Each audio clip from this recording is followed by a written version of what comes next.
Welcome to a most eerie scene on a most frightful night. The pumpkin clock tells us it's time to get the ball rolling. Chris Childs has his mask, the fans have theirs, and two new Knicks will be unmasked. Anthony Mason is always scary. The Hornets remember the playoff goblins when LJ went as Goofy and Charlotte endured the horror. It's a Halloween opening night.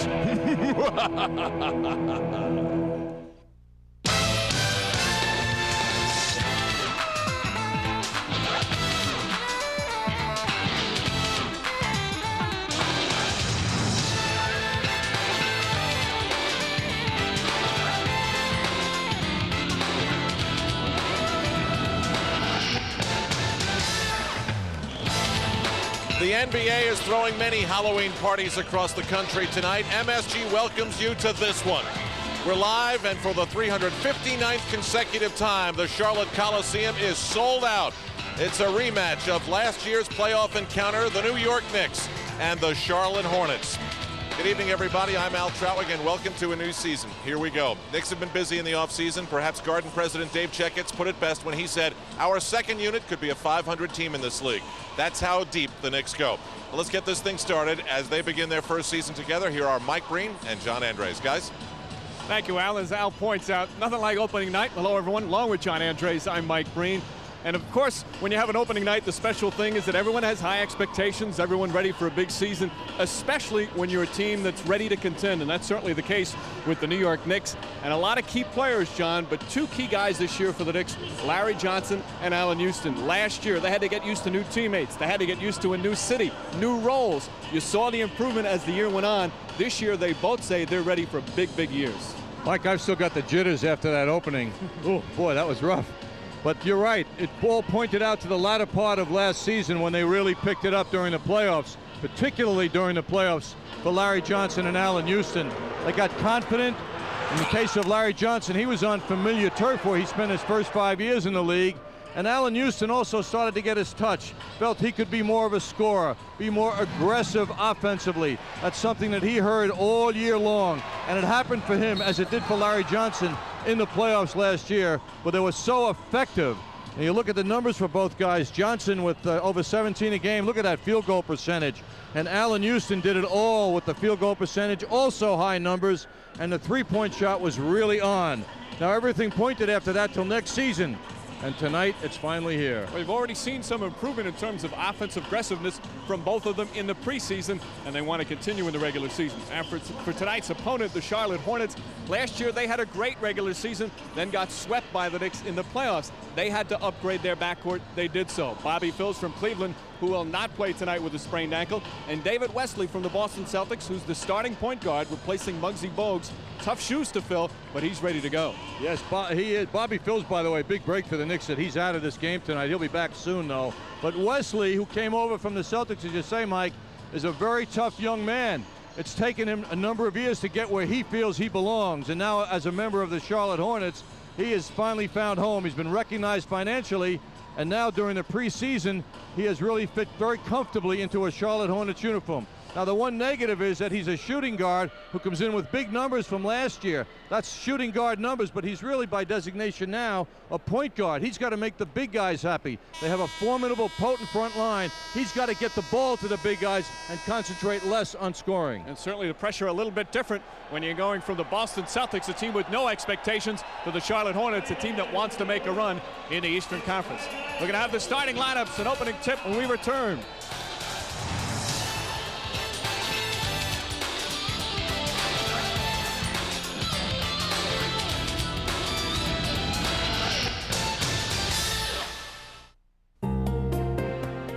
American Express Small Business Services. How can I help you? How can I help you? Right. We only work with small businesses. Why don't we start with your cash flow? And our equipment financing plan will help spread out the payments. That'll definitely give you more flexibility. How about setting up a line of credit? We can do that. Then I'll put you in touch with one of our CPAs so you can start getting ready for tax time. We can always make adjustments when your situation changes. Call 1-800-SUCCESS to find out how American Express Small Business Services can help you do more.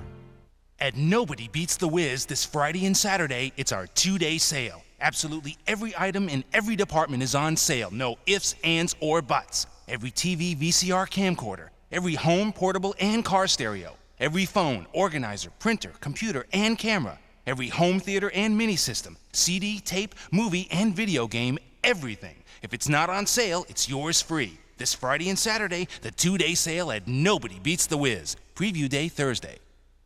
Everybody, Cousin Sal from America is coming from the airport. Did he rent from Hertz? Not exactly, but Sal got some deal. Did he get computerized driving directions like Hertz? Not exactly, but he'll be here. Excuse me. Sal speaks Italian. Excuse me. Not exactly. In Europe, there's Hertz, and there's not exactly. Make sure you choose the right one. It's me, Sal from America. Anybody up? Not exactly. We were on vacation. Oh, your sunglasses. When we realized we were sitting on a gold mine. Rubber sunglasses. Too bad none of the stores saw it that way. So, any more bright ideas? Actually, yes. I can see clear. Our own website. And before we knew it, we were selling shades to everyone under the sun. Open a storefront on the internet with the most powerful network in the world. Opening night at the Hive in Charlotte, North Carolina. Let's get the lineups from our public address announcer here at the Charlotte Coliseum. A 6'6" guard from Arkansas Little Rock, number 8, Pete Myers. A 6'5" guard from Oklahoma State, number 3, John Starks. 6'8" forward from Maryland, number 52, Buck Williams. And a 6'11" forward from Ohio State, number 32, Herb Williams. Now the starters for the New York Knicks. At forward, 6'7" from UNLV, number 2, Larry Johnson. At forward, 6'9" for Virginia Union, number 34, Charles Oakley. At center, 7 feet from Georgetown, number 33, Patrick Ewing. At guard, 6'6" from Tennessee, number 20, Allen Houston. And at guard, 6'2" from Florida State, number 21, Charlie Ward.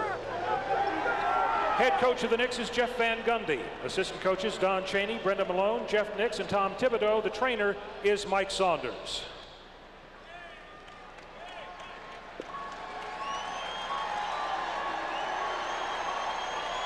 And of course, life for the NBA in the late 1990s. You no longer just announce the starting lineups. You have a major Hollywood production, and that will be the case tonight with, of course, a Halloween theme here on opening night.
And now, get on your feet and greet your Charlotte Hornets.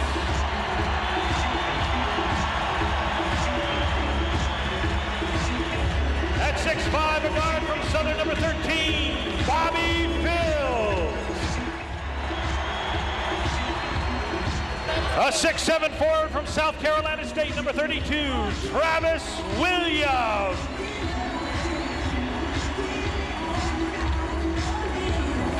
A 6'2" guard from Arkansas, number 15, Corey Beck. A 5'3" guard from Wake Forest, number 1, Muggsy Bogues.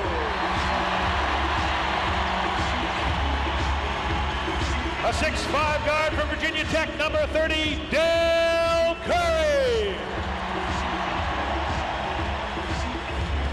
6'2" guard from Kentucky, number 00, Tony Delk.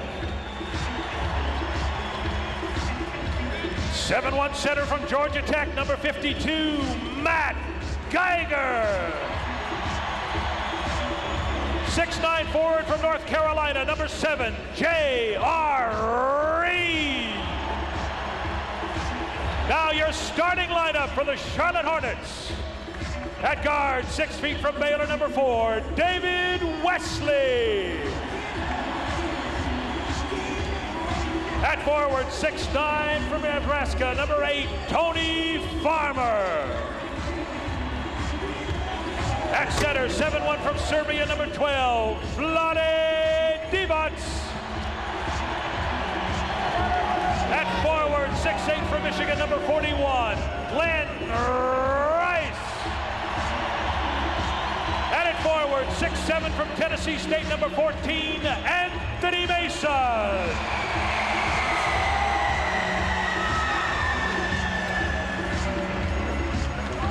Head coach of the Hornets is Dave Cowens.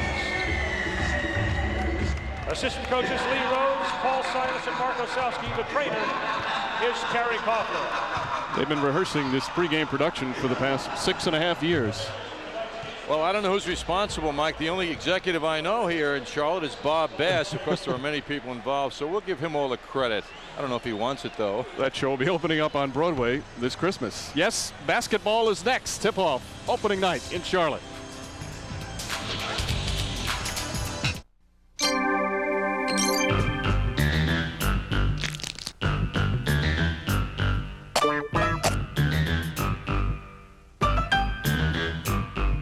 New family members mean new responsibilities and new needs for life insurance protection. Why not drop in on your MetLife representative who will help make sense of it all for you and your family? Get Met. It pays. New York Knicks basketball is brought to you by Brewery Fresh Budweiser, who reminds you fresh beer tastes better. By the American Express card. Wherever you are, whatever you are doing, American Express helps you do more. By Hertz. For business, for pleasure, nobody does it exactly like Hertz. By Citibank. For banking anytime, anywhere, any way you choose. At Citibank, the city never sleeps. And by Nobody Beats the Wiz Home Entertainment Centers.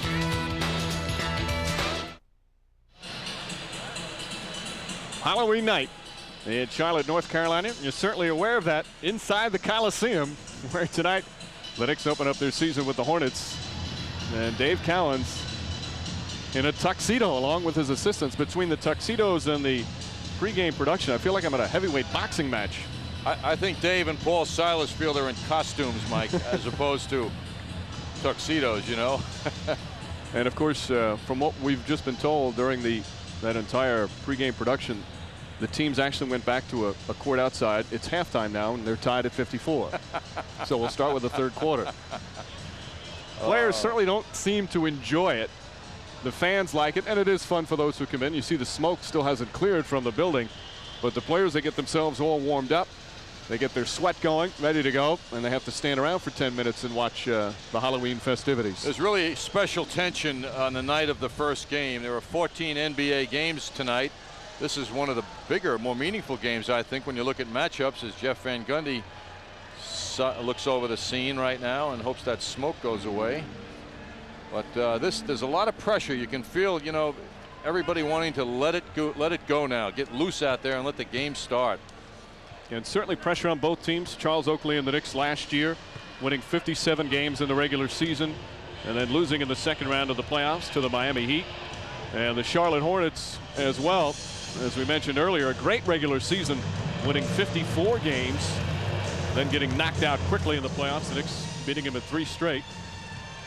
And Dave Cowens did a great job last year, as did Jeff Van Gundy. Best record in Hornets history, led by Cowens, who finished second in voting for NBA Coach of the Year behind winner Pat Riley.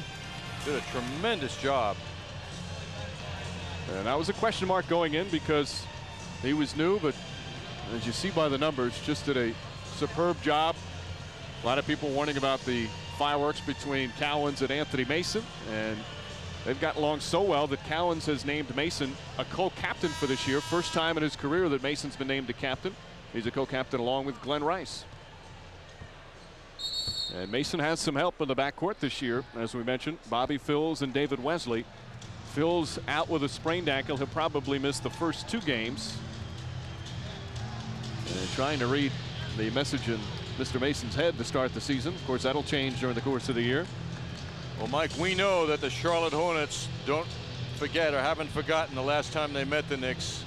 3 straight games in favor of the Knicks in the playoffs, and they want to get back at the Knicks. And the Knicks want to make their statement here tonight to start things. Our officials tonight: Bob Delaney, Teddy Bernhardt, and Leroy Richardson. Divac and Ewing at center court. And the 97-98 season is underway. And as we mentioned, Phil's is out, so Glenn Rice will start at the 2 guard. And Tony Farmer, second-year player out of Nebraska, will start at the 3 spot. That's Farmer, number 8, being guarded by Larry Johnson. Farmer turns. Ewing got a piece of it and blocks his first shot. Charlie Ward, the starting point guard. The change made just last week. Allen Houston. Divac had it tipped away, but holds on. Allen Houston has a big job tonight with Glenn Rice, who now has the basketball. He'll get a lot of help, as you saw Ewing there help out. Rice looking for the shot early. Vlade Divac down a lane. Ewing has it knocked out of his hands right to Divac. Farmer kept it alive. Farmer again keeps it alive. And let's see, we'll have a loose ball foul. Oakley will pick up his first. Tony Farmer aggressive on the boards to start. A lot of size, similar to Oakley, 6'9". He's a fill-in, really. It's a good break for Larry Johnson, who's matched up with him on defense. Rice with a hand in his face off the mark, and Oakley, good boxing out, gets the rebound. Knicks look to push. At this point, you want everybody to get the field, touch the ball on offense. Larry Johnson. And Larry Johnson with the first 2 points of the Knicks season. Johnson so much more aggressive, looking for a shot in the preseason this year.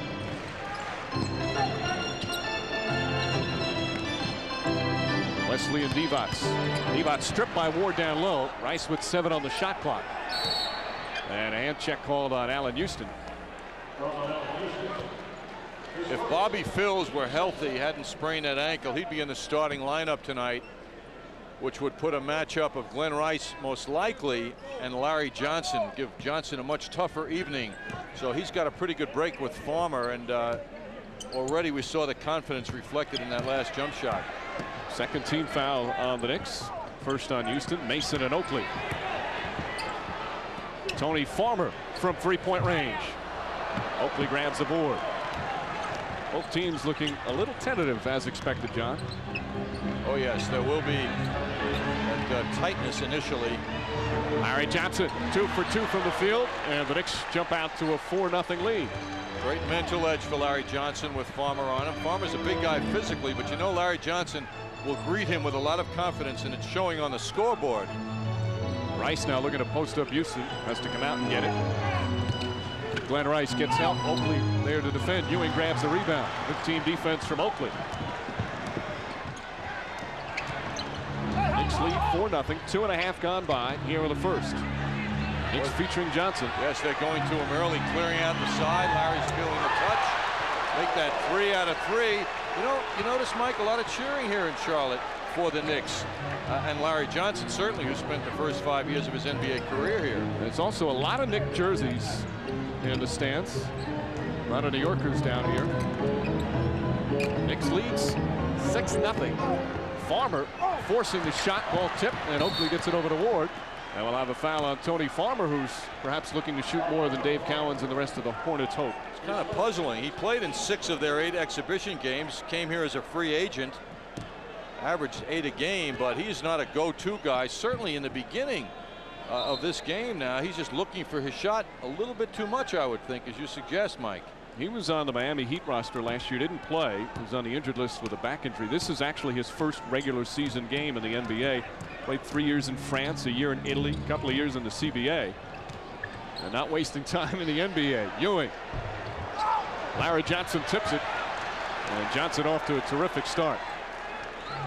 Ewing and Divac. Ewing across the lane, forces it up and puts it in.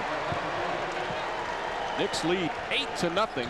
Hornets still haven't scored, and we've played 3.5 minutes. 0 for 7 from the field is Charlotte thus far. Larry Johnson went over to help Oakley with Mason. Wesley blocked by Ewing. And they're going to say it's on the way up. Hornets wanted a goaltend, will not get it. But Wesley will shoot 2 on the foul. Larry Johnson picks up the foul, and Wesley will go to the free throw line. Knicks a team that spends a lot of time helping out on defense, and you'll see Larry Johnson come into the picture now, and he committed the foul as Ewing came over to deflect that shot. Wesley misses his first. Wesley, an excellent free throw shooter in the high 70s, close to 80% most of his career. Of course, played with the Boston Celtics the past 3 years, was a backup with the New Jersey Nets for a year. Kind of like his career, a little bit like Chris Childs. Had to go in the CBA, then a backup at the New Jersey Nets, and now gets the big contract coming over from the Celtics. Well, the Charlotte Hornets hope that he can do what Muggsy Bogues has done so well for many years here. Franchise now in its 10th season, and Muggsy's now at the end of the bench for the Hornets. Knicks lead 8-1. Johnson and Farmer. It's been one-on-one. Farmer hasn't had a lot of help. And they call the foul on Tony Farmer. That'll be number 2 on Farmer. And that's part of the new rule where a defender cannot touch an offensive player who is facing the basket before he puts the ball on the floor. There's the shooting thus far from the field. Ewing with the spin, the fall away. Patrick Ewing, tough shot. And the Knicks lead 10-1. Very important for the Knicks to get the good start, which they have done, because we know how this place will light up once the Hornets get a couple of hoops. Ward is now on Glenn Rice on a mismatch. Mason gets it. Farmer, shot clock down to 7, and a travel call on Tony Farmer. Knick defense excellent here the first 4.5 minutes. I'll tell you what's helped, and that is Allen Houston's job on Glenn Rice. He has not given Rice room to get started, and the help that's coming his way too has been very important. And Del Curry is off the bench. He'll come in at the next whistle. Get some offense going for the Hornets. Houston feeds Ewing. Ewing powers in, blocked by Divac for the foul. And Divac shakes his head at the call. Ewing will get 2. And the key to that whole call, John, he went aggressive to the basket. Yes, the timing of the pass and getting Ewing as he was in position going to the hoop was right on. Another look at Allen Houston. See, he sees the double team and gives the perfect bounce pass that goes right into Ewing's hands. It wasn't too difficult to handle that pass. It was just put right there. Ewing misfires on the first free throw. Ewing, a tri-captain with the Knicks this year, along with Herb Williams and Charles Oakley. Ewing last year from the line 75%. He starts off this season 0 for 2. Knicks lead it 10-1. Just under 7.5 remaining first quarter. Mason against Oakley with the spin. Ewing blocks it and rejects it out of bounds. Still Hornets ball with 11 on the shot clock. Second block here in the first quarter for Ewing. No surprise to Ewing that Mason would do that, and he knows his game so well in the years they spent together as teammates. And The lights went out for Mason around the basket at the end of that nice move. Shot clock down to 9. Wesley trying to get Rice off the screen. Rice has some time. Off the mark. Ewing did a good job coming out, putting a hand there. Knicks look to push the other way. Ewing calls for it. Double. Charlie Ward. Three-pointer. Barely hits the rim. Ball knocked loose, picked up Devos. Ahead to Curry. It's a good in-transition defense here early in this game. And Larry Johnson whistles for a foul. That's going to be Johnson's second, the team's fourth.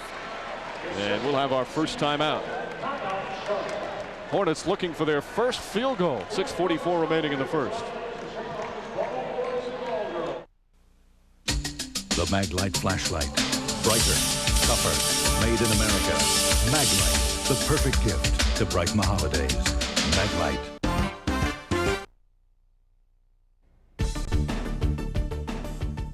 Hello everybody, I'm Ahmad Rashad here at the NBA News Desk, and we hope you're enjoying your free preview of NBA League Pass on DirecTV. And if you like what you're seeing, you can see it all season long with League Pass. It lets you watch the biggest stars, the best matchups, and more NBA games than you ever thought possible. Let me show you how it works. You click to your on-screen guide, select the game you want, like the Knicks against the Hornets, and you're right there in Charlotte watching a rematch of last year's playoffs. Then you can go out to Utah to watch the Jazz in their home opener against the Nuggets. You can watch up to 8 games a night from around the NBA. But the most important thing you need to know about League Pass is how to order it. Just call the number on your screen and make 4 easy payments of $39.75 each. That'll give you the best seat in the house for all the excitement of the NBA. Thanks for watching and enjoy the rest of your free preview on DirecTV. Being in the zone is like no other feeling in this world. Your hands are very numb, you get chills going up through your whole body. It's just you in the basket. He is something to watch. You feel like you're unstoppable. Anything you throw up is gonna go through the net. He is on fire.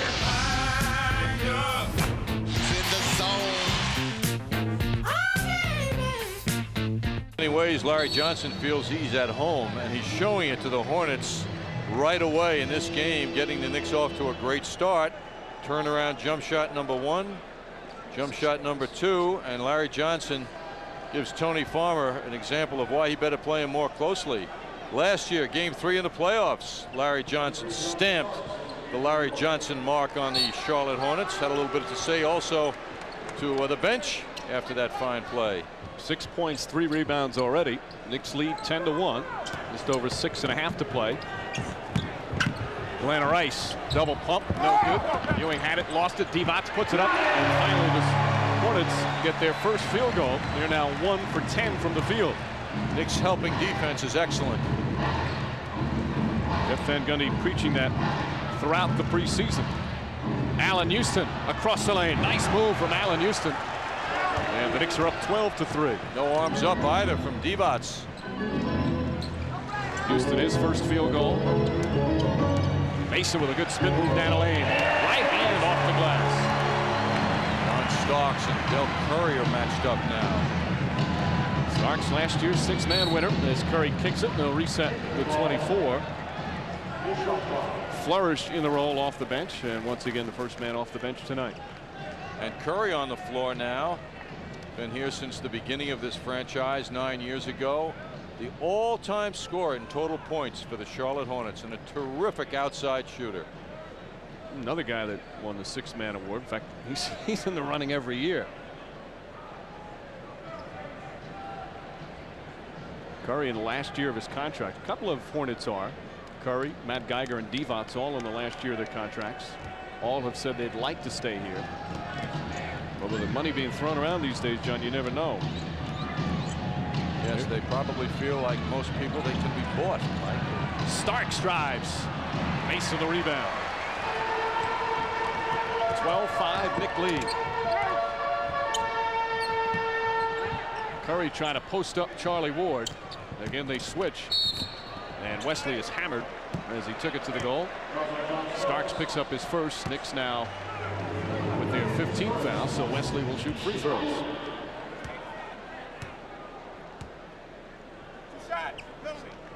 See the post up here. Curry is a 6'5". Ward approaching 6'2" now, and Curry's looking to get that ball and use his height. In the meantime, David Wesley draws the foul. 7 years, $21 million he signed after last year with the Celtics. Big difference, though, when you go, we said this earlier, when you play for the Boston Celtics, a team there was no expectations. They were one of the worst in the NBA. Now you come here, there's so much more pressure on you to perform. One of the leading stories in the Charlotte Observer here today is how Sport Magazine picked the Charlotte Hornets, the new issue, to beat the reigning champion Chicago Bulls in the playoffs for the Eastern Conference this year. Well, they've upgraded their backcourt. They have a little more depth. Starks comes off the screen. Three-pointer, John Starks. And the Knicks go up 15-6.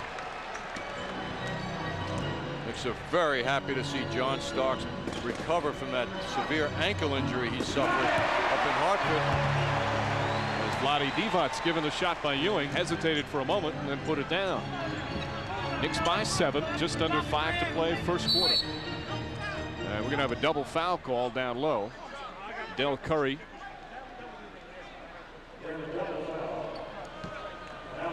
Nope, check that. Allen Houston and Glenn Rice. No shooting on the double foul. They both just pick up a personal foul each. Second foul on Houston, though, so that most likely sent him to the bench, and he will go there as Chris Mills will come on the floor. That action took place under the basket with Houston on the move. Rice picks up his first foul.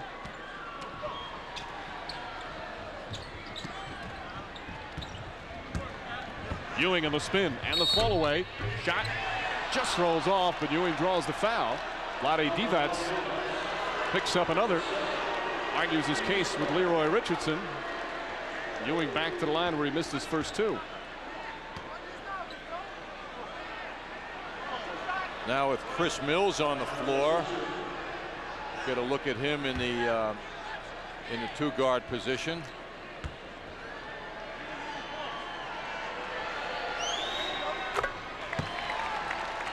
So Ewing now 1 of 3. And of course, one of the key numbers that we were told to look for, and Jeff Van Gundy preached throughout the preseason, John, is turnovers, as Matt Geiger will come in for Divac. Knicks have not committed a single turnover, and we've played over 7 minutes. A reference to Mills now at the forward position, guarding Rice, with John Starks in the two-guard position. Patrick not following through on that foul shot, falling away, and he's having that ball hit the basket rather hard. Ewing now 1 of 4 from the line. Knicks lead 16-8. Mason on the elbow. Oakley giving him the shot. Now with 5 on the shot clock, a 3-second violation called against the Hornets. Good defense again. You see Oakley has that hand at the waist of Mason, who will give anything not to have his shot blocked by a guy a little taller than him, and that's Oakley, who's playing him very tight while still maintaining low defensive stance so Mason can't drive around him. Ewing calling for it against Geiger. Single coverage. Ewing turns again. Patrick Ewing. And Ewing now with 7 points. Knicks lead by 10. Knicks getting the ball to Ewing just right, and you can feel him rising in this game now. He's the second all-time leading scorer against the Charlotte Hornets franchise over the years. Starks knocks it away. Talking to Knicks assistant coach Don Chaney before the game, John, Ewing did not have a great preseason. And he said he was just going 3/4 speed, but he said the last couple of days in practice he was going all out, and he expected a big game tonight. So far, so good for Ewing and the Knicks. They lead by 10. Evander Holyfield beat Mike Tyson. Then he beat him again. He beat Foreman and Bo, too. He beat everybody. Everybody except IBF champion Michael Moorer. Holyfield, Moorer 2. World Heavyweight Championship. 1 of 4 championship fights Saturday, November 8th, sponsored by Budweiser. Live on pay-per-view from the Mirage. Evander, you beat everybody. Except. Call your cable or satellite company. This is great chicken. New chicken selects at McDonald's tastes just like my mom's chicken. Big cuts of boneless whole chicken breast, spiced just right. Cooked up crispy outside, tender and juicy inside. I get them with fries and a Coke in a 4-piece extra value meal. Sometimes I go for 7, even 14 pieces. Here, son, you look hungry. Have some more chicken selects. And after Mom's chicken selects, Dad's apple pie. Did somebody say McDonald's? The wait is over. It's finally here. The best deal of the year on our most popular vehicles, Ford Taurus and Ford Explorer. Get low 2.9% financing for 48 months on Explorer. Get 2.9 financing or $2,000 cash back on Ford Taurus. Any style, any color, any features you want. The best deal of the year is also your last chance. 2.9 financing on Ford Explorer. 2.9 financing or $2,000 cash back on Taurus. Hurry in for the best selection. See your Tri-State quality Ford dealer now. Allen Houston and the Knicks off to a good start. 18-8 lead, 3:58 remaining here in the first. And Houston just receiving some nice recognition as he has been named to the next Dream Team, which will be the United States World Championship team that will compete next summer in Greece. And that just announced by the NBA. And there you see 2 players from tonight's game. Glenn Rice of the Hornets, a pretty elite company for Houston to be a part of. Rudy Tomjanovich, the Houston Rockets coach, will be the coach of the World Championship team from the U.S. of A. Wesley fires up a jumper. Mills grabs the rebound. Knick defense has been excellent thus far. Hornets shooting 3 of 14 from the field. Childs in the game for the first time and in his new role. And another whistle away from the ball. Talking go against the Hornets, and they're over the limit now, John. Excuse me, Mike. Talking about good defensive play, what the Knicks are doing so well early is contesting every shot. They're not giving the Hornets open looks at the basket. That's Del Curry expressing his feelings. Now there's some dispute on who the foul is called against. Now they're saying it's against Ewing. Knicks started clapping and started going to the free throw line. Leroy Richardson then explains against Patrick Ewing. Jeff Van Gundy certainly confused by the call. Take a look at that last play. We'll see Ewing coming in from the right there. And perhaps he had a little push off, but it didn't look like it was worthy of a foul call. And an offensive foul the other way. Anthony Mason moved his shoulder as John Starks tried to fight around a screen. Mason just giving one of his patented stares to Bob Delaney.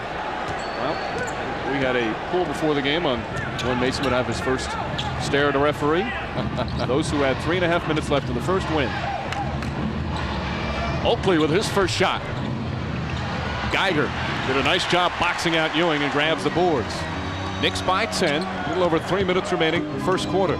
Knicks not allowing fast break attempts by Charlotte. Curry struggles with it, knocked out of bounds. Starks and Oakley with the hustle forcing that turnover.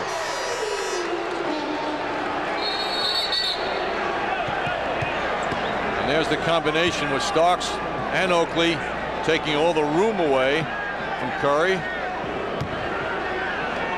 Knicks are certainly ahead in the defensive department effort-wise. Still leading by 10, just under 3 to play. Mills down low. Can't find the rim, or hits the rim, doesn't go in, and he'll get 2 free throws though on the foul. Mills an excellent guy who can move without the basketball, and Childs, respecting that motion, got him the ball when he was down low in good position. Curry picks up the foul, his first. Both teams over the limit as Chris Dudley makes his first appearance, and Jeff Van Gundy going to the bench early and often here in the first. Mills had a great comment the other day about his enthusiasm in joining the Knicks. He said, I want to get to the White House. He's looking already through the season, through the playoffs, and to the White House, where the championship NBA team is usually honored. And he hits 1 of 2 free throws. 19-8. Knicks now with their largest lead here in the first quarter. Curry leans in. Can't get the roll, but Geiger tips it in. They're going to wave it off. And the ball was above the cylinder, so offensive interference called on Matt Geiger. Look how Starks doesn't go for that fake inside. Good move by him. And then Geiger took the ball. Tough to see the angle the official is making here. The ball is making. He might have grabbed the rim with it. Yeah, that's it. That does it. The left hand did it. And not touched that rim. Ball was certainly away from the cylinder, but still offensive interference. Starks with a quick jumper. Off the mark. Curry on the weak side. Hornets have not had a lot of opportunities to run. Rice leans in over Dudley. Mason the rebound. Curry left wide open for three. Childs knocks it away, and a loose ball foul is going to be called on Chris Childs. That was one of the few open shots that the Hornets have enjoyed here in the first quarter. A shot by Curry a moment ago, who's normally, when given that room, deadly. Rice, by the way, 0 for 5. And you saw the defensive presence of Chris Dudley on his last shot there on the baseline. Well, Mason's competitive fire is such that he was quoted saying he thinks the Knicks have taken a step backward while the Hornets have taken steps forward with their off-season moves. Naturally, Anthony Mason would reflect that. What a surprise. Right. Mason, by the way, last year, as he goes 1 of 2, was career high from the free throw line at 74%. As he had just a great season, all NBA third team. Yes, he did. Third leading rebounder in the NBA, which is kind of unbelievable when you look at the height. Starks, a little too much dribbling and traffic, has it knocked away. That's the second Knick turnover here in the first.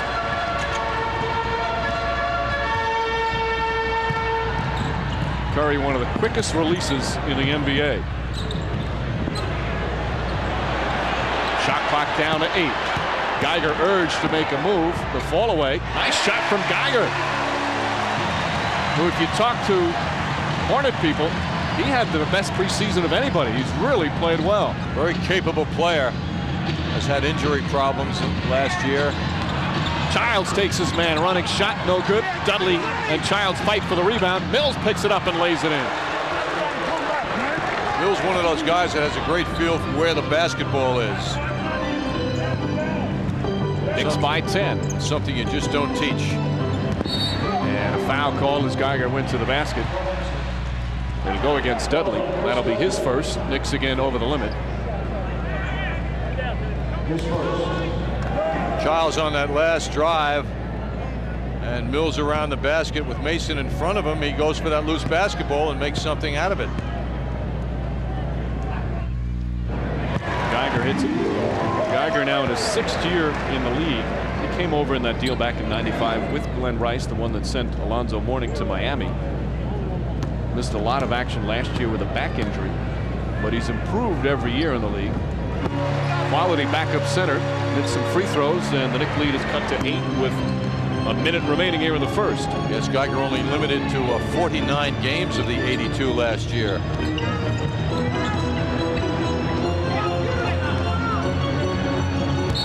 Dudley called for a travel. Third Knick turnover. Well, the official felt he lifted up his pivot foot when he started his move. Knicks with 4 of the 5 bench players on the floor. Dudley, Mills, Starks, and Childs. Oakley the one remaining starter. Geiger aggressive again. Blocked by Dudley, but a foul. Oakley raises his hand, but it's on Dudley. That's going to be Dudley's second. Dudley not happy with the call.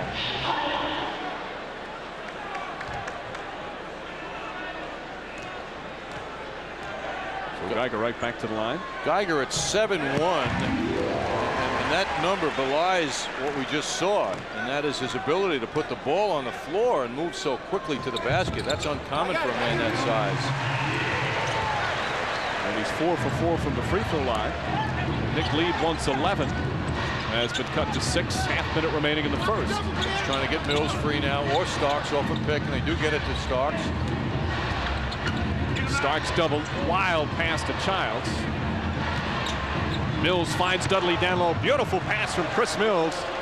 And Chris Dudley with his first field goal. Well, all you Knick fans just saw something very special, and that was a very fine pass from Mills. He was going for his own move and then had the quickness to get the ball to a teammate in better position. That was beautiful. And down the other end, however, in his post defense, Mills fouling Glenn Rice. That'll be his first foul. The ability to move, distribute, Do a lot of decision making made by Mills, made it look very simple. So Glenn Rice, who was scoreless here in the first quarter, has missed all 5 of his shots. Will go to the line for the first time. He is a terrific free throw shooter. Rice last season shooting 87% from the line as J.R. Reed in his second stint with the Hornets, and the former Knick comes in for Mason. Reed, who was drafted by the Hornets but never lived up to expectations, back in the NBA after a year away. JR was in Europe, but they didn't forget him, and they feel he'll be very valuable to the depth that this team has added. They're talking about their team in similar fashion as the Knicks people are talking about the Knicks. Childs off the mark at the buzzer from 3-point range, and that will end the first quarter. Knicks started off strong, led by 11, but after 1, it's a 6-point Knick lead.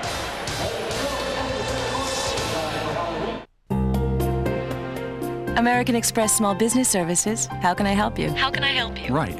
We only work with small businesses. Why don't we start with your cash flow? And our equipment financing plan will help spread out the payments. That'll definitely give you more flexibility. How about setting up a line of credit? We can do that. Then I'll put you in touch with one of our CPAs so you can start getting ready for tax time. We can always make adjustments when your situation changes. Call 1-800-SUCCESS to find out how American Express Small Business Services can help you do more.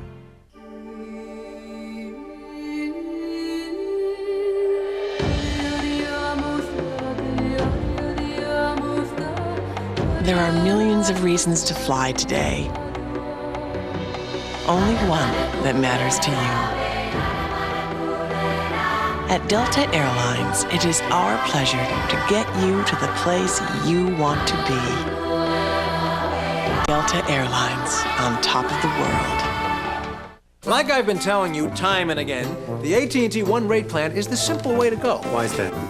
Because it's one low rate on calls from home to anybody in America, anytime. It's not like that dime thing that sometimes is a quarter thing. It's not like that. Or like that only on a Sunday thing. 7 days a week. I don't need a clock. No clock. Calendar. No calendar. Those other plans, they have different rates at different times. I hate that. Okay, AT&T is one low rate all the time. You didn't say that before. You talk to him. No games. The AT&T One Rate plan. This Friday and Saturday, it's the 2-day sale at Nobody Beats the Wiz. Every item in every department is on sale or it's yours free. Nobody Beats the Wiz. Preview day Thursday. New York Knicks basketball is brought to you in part by the 68,000 professionals at Delta Airlines. By American Express. Wherever you are, whatever you are doing, American Express helps you do more. And by the irresistible taste that makes you say, did somebody say McDonald's?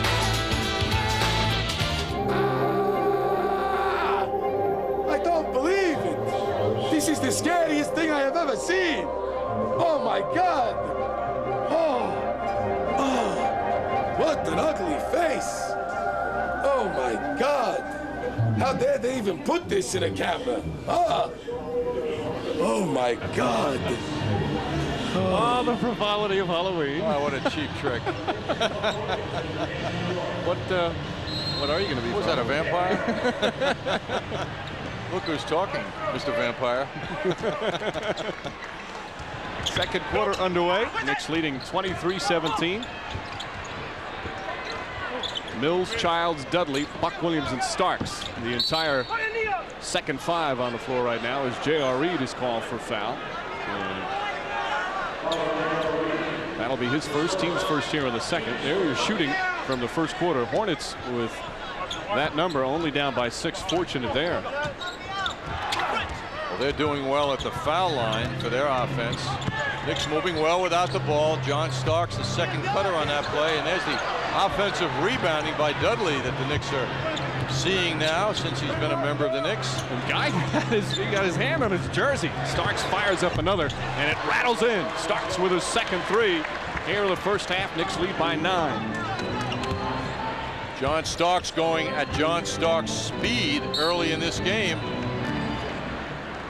Childs called for the foul. Recall he hurt his foot up in Hartford against Toronto, and he came back and shot very poorly against San Antonio down there, then took the next game off to recover and get that footing back, get his health back to his ankle, and he comes out tonight looking terrific.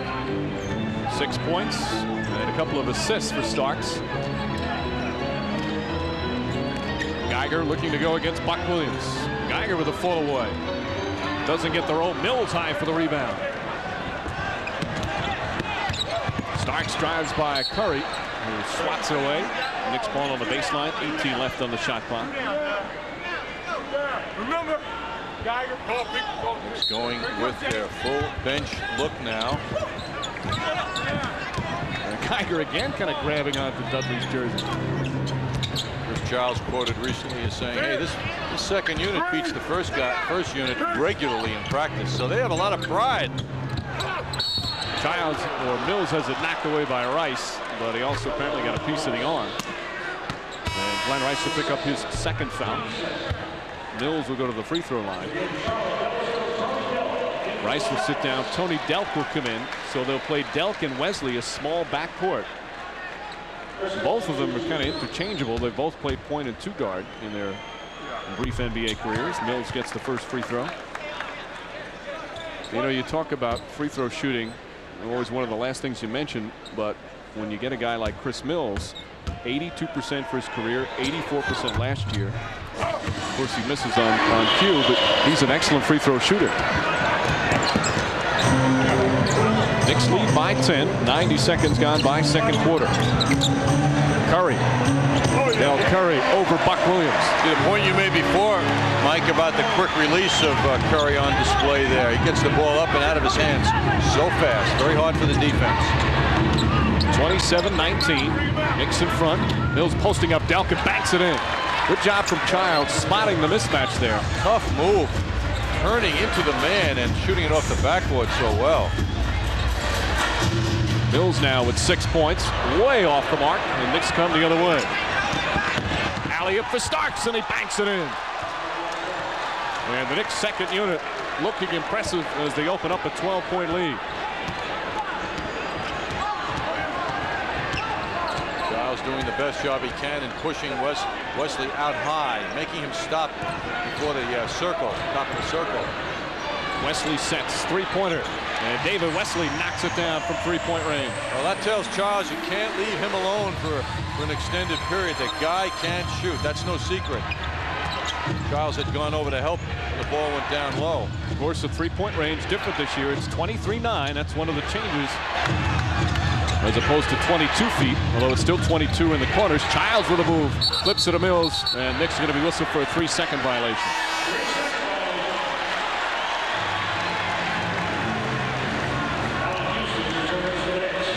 Childs in that nice lead pass to John Starks, who can certainly leap. Childs had 2 people on him, instinctively knew someone had to be open, and he saw Starks.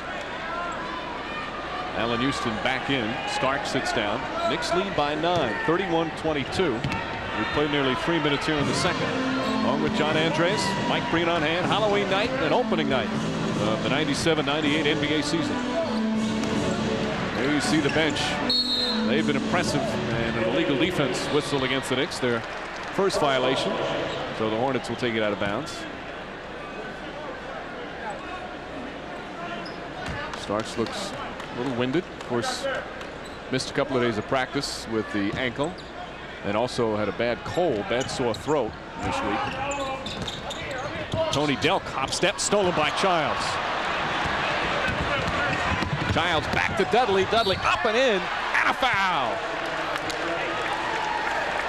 Chris Dudley, chance for a three-point play. Now let's take the change the Knicks incurred last week when Chris Childs walked in to Jeff Van Gundy and said, "I think I'm more effective with the second unit." A lot was made out of it. Charlie Ward now the starter. The reason he said that is because the Knicks second unit runs more. They play more of an open court game. And Childs is demonstrating exactly why he made the statement he did with his play here in the first half. This team is running, they're playing an open court game, and he's a major part of this success now. And Buck Williams knocks it out of bounds. We mentioned about how the addition of Tony Farmer back in, the addition of Chris Mills, good free throw shooter. Obviously, that's the opposite for Dudley, who's a 46% free throw shooter for his career, but he brings so many other things. But Childs has done an excellent job. 3 assists in about 7 minutes of play. Working on Tony Delk now, who Had some fine moments last season against the Knicks. A big 15-point game against the Knicks in the latter part of the year. Had a good playoff game as well. Though the Knicks, of course, swept that. Farmer and Mills hacks him on the arm. Tony Farmer not hesitating whatsoever to look for a shot. Mills picking up his second foul. That'll make him real popular with the other starting forward, Anthony Mason, you know. Larry Johnson will come back in. Johnson will get off to that superb start, hitting his first 3 shots. And Mills will sit down with the 2 fouls. Speaking of Anthony Mason, he's ready to check in. The Knicks haven't really felt Mason's effectiveness yet in this game. Hopefully he started out very strong on him. Mason says now he loves it in Charlotte. He doesn't think about New York anymore, but as you mentioned earlier, he just goes there as much as possible. Right. And spent part of his day yesterday ripping the Knicks.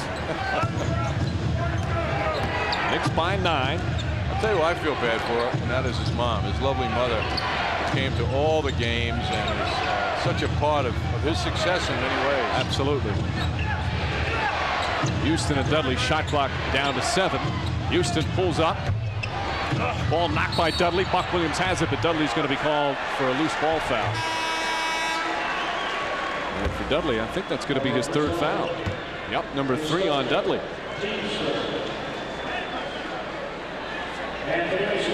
3rd team foul. 8:05 left here in the second. Knicks leading 33-24. They jumped out to a 10-1 lead to start as Ewing quickly gets off the bench and Dudley will sit down. Dudley 4 points and an offensive rebound. Well, fans seeing Chris Dudley in a Knicks uniform for the first time saw positive things. His offensive presence around the boards and rebounding, and of course his defensive play inside. Buck Williams and Mason battling down low. Geiger all alone. Ewing blocks it. Reed misfires. Mason gets the offensive and has it stripped but a foul. Ewing with his 3rd block here in the first half. But Buck Williams called for a reach in. Knicks upset with the call. First foul on Buck Williams. 4th team foul. Knicks continue to contest shots so well. Curry doubled. Geiger finds the opening. Johnson tipped it away.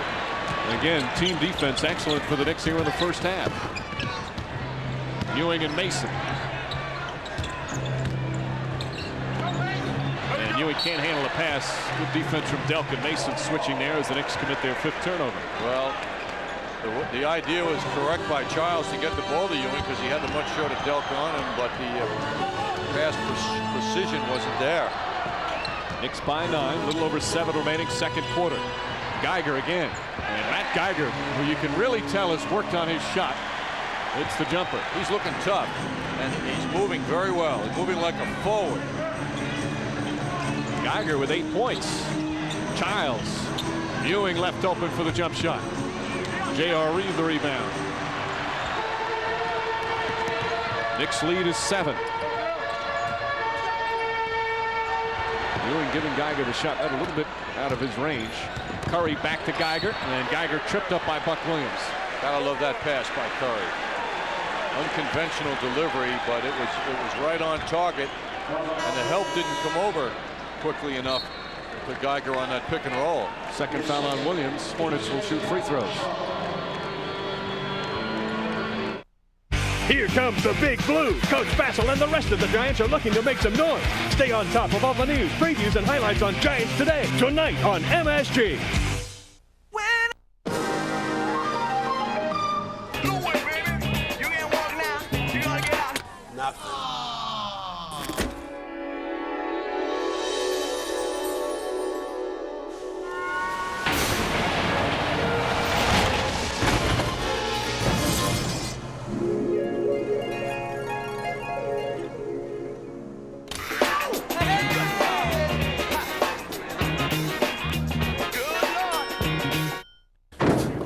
Francis McGuire, a.k.a. Frankie the Angel.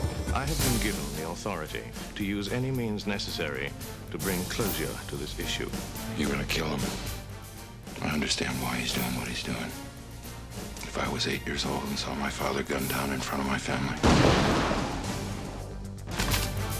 You're on your own here, laddie. The Devil's Own. Playing this month on Direct Ticket, only on Direct TV. As one of my teammates gets a rebound, I'm already thinking about who's on the right side, who's on the left side, and who's going to be trailing me. All I'm doing is trying to just look at the defender. I'm going to see what he's doing. I like to no-look pass. Between my legs. Look away. Around the back. There's a perfect pass, and it'll be to the right person at the right time. A perfect pass getting somebody in the rhythm to shoot the ball. You have to love the pass. You just have to love the game of basketball.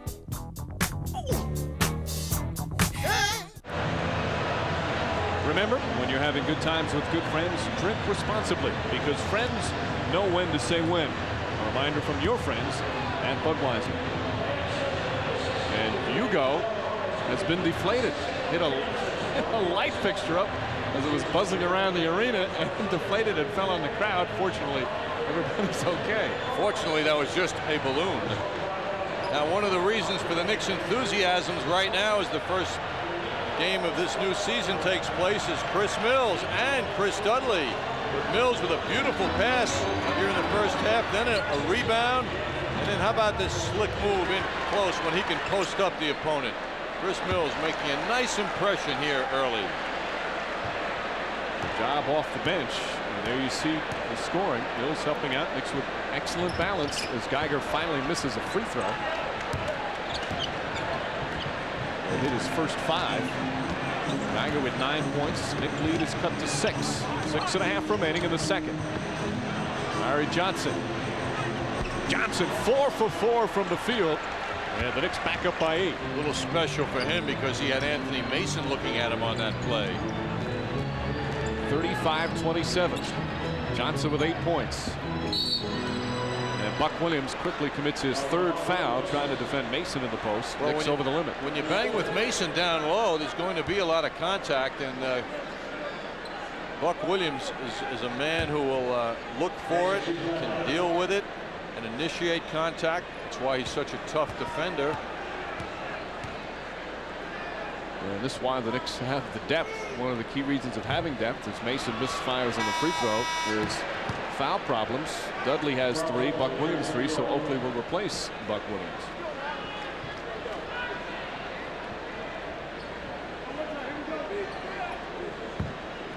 As we mentioned, Mason, the co-captain now, had off-season toe surgery, a toe injury that was bothering him through a lot of last year, played through it, and led the NBA for the 2nd consecutive year in minutes played.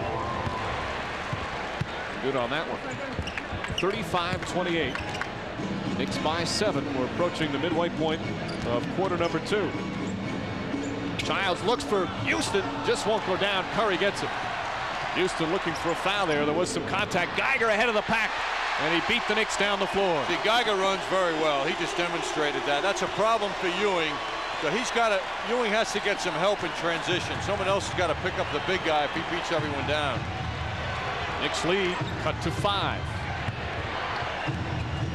Oakley goes down low to Ewing. Ewing and Geiger one-on-one. Strip ball knocked away. Oakley picks it up. 3 on the shot clock. Childs for 3. It's good. Chris Childs from downtown as the shot clock was winding down. Knicks back up by 8. Childs his first field goal. Childs getting the playing time here in the first half. Now playing with the 4 starters. And a whistle. And Geiger this time is going to be called for pushing off, trying to go back door. And Geiger just stuffs the ball in Oakley's chest and gets hit with a technical foul. After the play, Oakley had words for Geiger. And Geiger took the ball and put it right in his chest. So a foul on Geiger, personal foul, plus the technical. Plenty of intensity under there.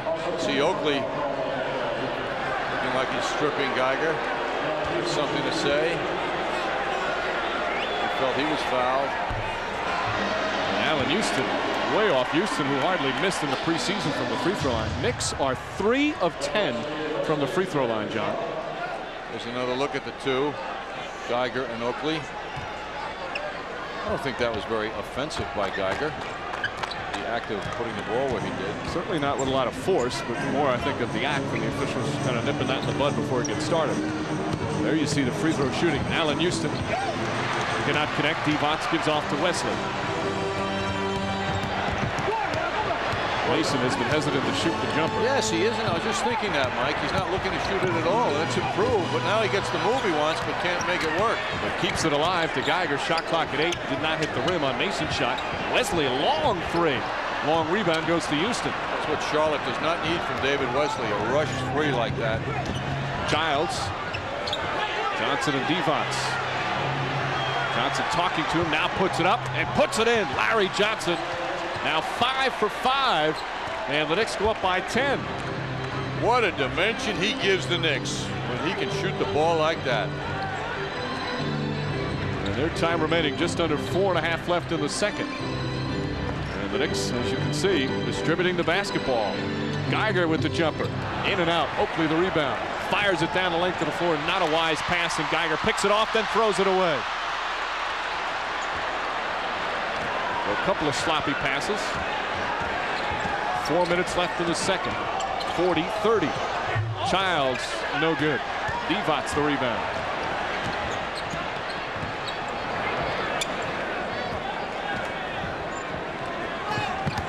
Rice and Divac out to Geiger again.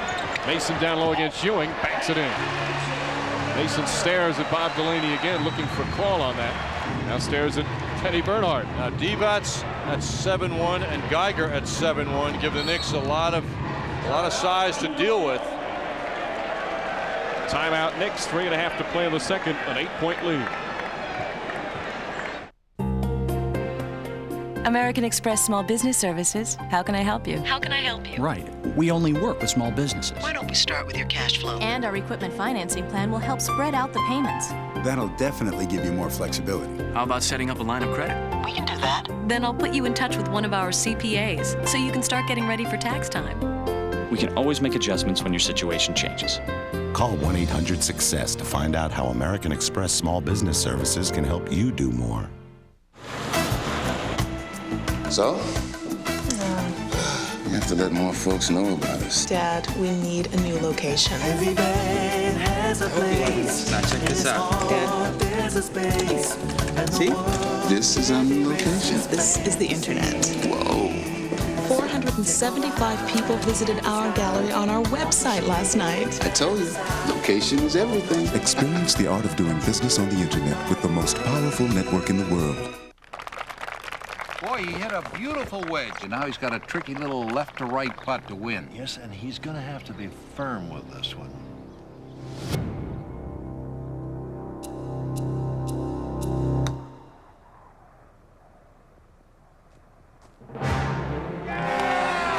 Close enough. To win at Take 5 from the New York Lottery, all you need to do is be close. That's 5, 4, 3, or even 2 numbers. Take 5. 5 numbers to pick, just 2 numbers to win. 3:32 remaining in the second. Knicks lead by 8 tonight at 11 p.m. following Sportsnet. Stay tuned to MSG for an all-new edition of Heineken Jets Journal, hosted by Al Trotwick and Marty Lyons. The first place New York Jets. Of course, everybody in first place in the NBA tonight, including Jeff Van Gundy and the Knicks. As Larry Johnson off to a good start. Johnson 5 for 5 from the field, 10 points. Knicks lead by 8. Nick Finch did a fine job, and now the starters back on there. All 5 of them. Hornets have Mason, Divac, J.R. Reed, Rice, and Wesley.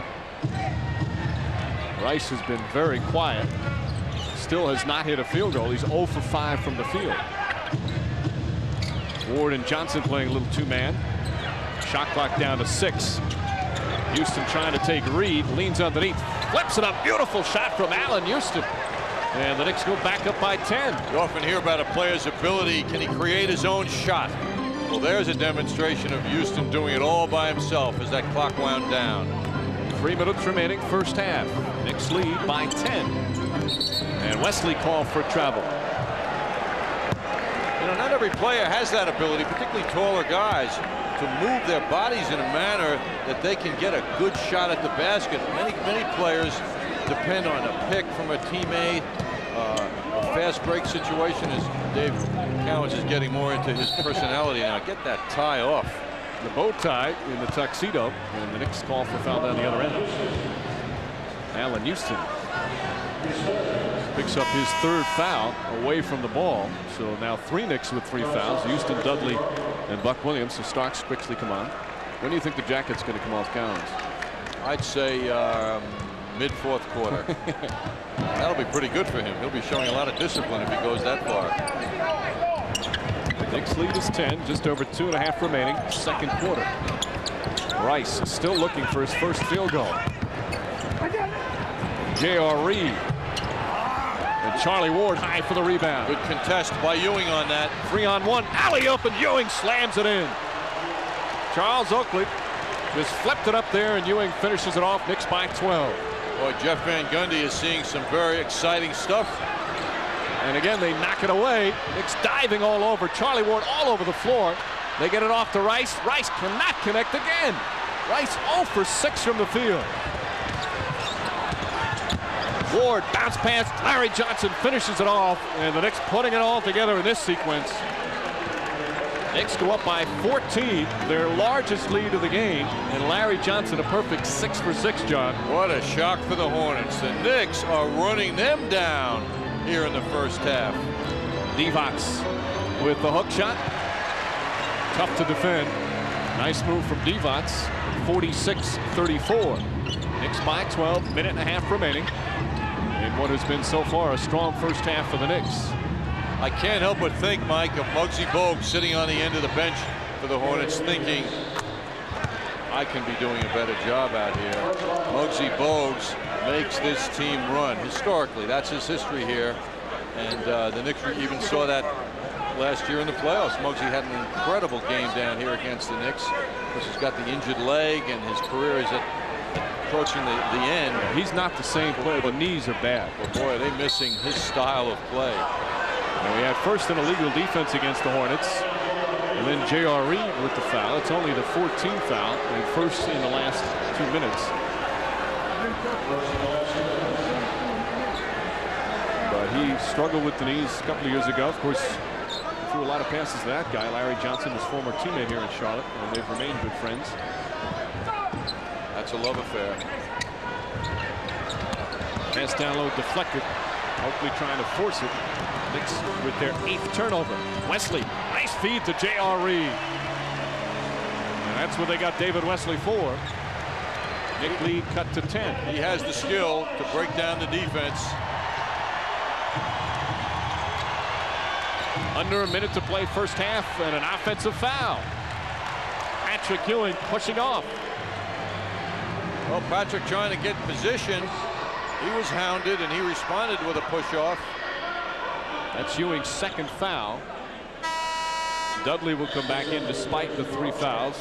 Jeff Van Gundy does not want to have Ewing pick up the 3rd. Dudley already with 3. Mills comes in for Larry Johnson. 54.4 seconds remain. Ewing 9 points, 3 boards, and 3 block shots here in the first half. Under a minute remaining. Knicks by 10. The defense has been excellent. Divac spins against Dudley. Out to Mason. Mason with the jumper. Dudley the rebound. Mason barking at the official again as they come down the floor. Starks, 3-pointer in and out. Mason had it knocked away, but Rice picks it up.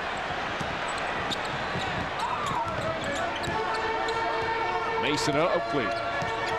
Mason looking to post up, backs the spin move again. Layup is good.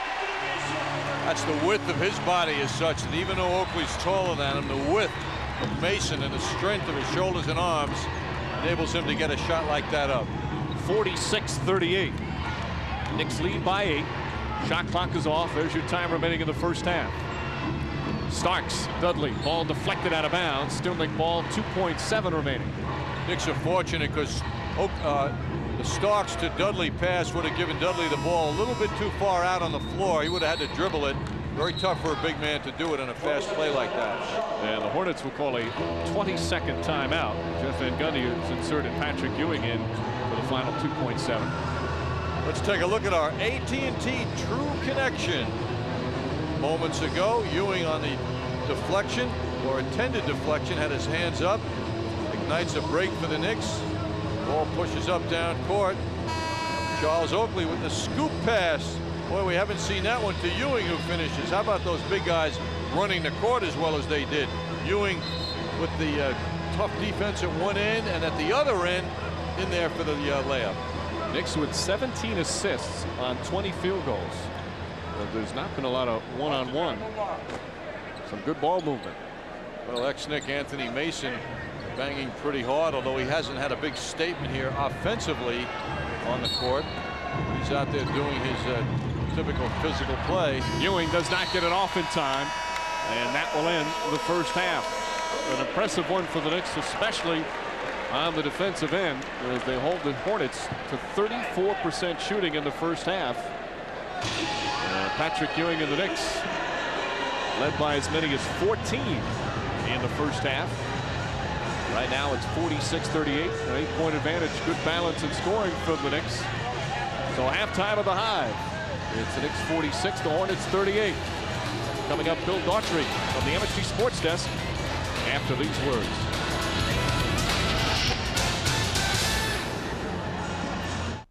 Get all the latest Tri-State High School sports news and highlights on New York's Football Network.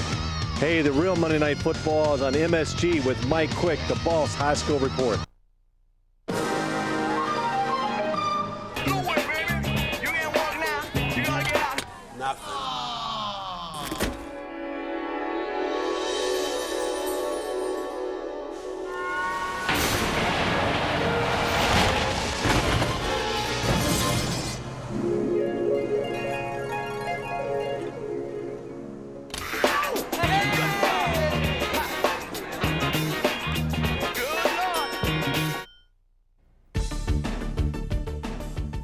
Hello everybody, I'm Ahmad Rashad here at the NBA News Desk, and we hope you're enjoying your free preview of NBA League Pass on DirecTV.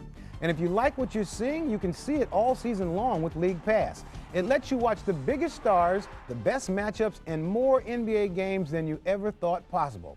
Let me show you how it works. You click to your on-screen guide, select the game you want, like the Knicks against the Hornets, and you're right there in Charlotte watching a rematch of last year's playoffs. Then you can go out to Utah to watch the Jazz in their home opener against the Nuggets. You can watch up to 8 games a night from around the NBA. But the most important thing you need to know about League Pass is how to order it. Just call the number on your screen and make 4 easy payments of $39.75 each. That'll give you the best seat in the house for all the excitement of the NBA. Thanks for watching and enjoy the rest of your free preview on DirecTV. I love playing to a full house. Nothing's better than seeing 24,000 excited fans pack this place. But if we fill these seats with every abused child from last year alone, we could fill 40 arenas.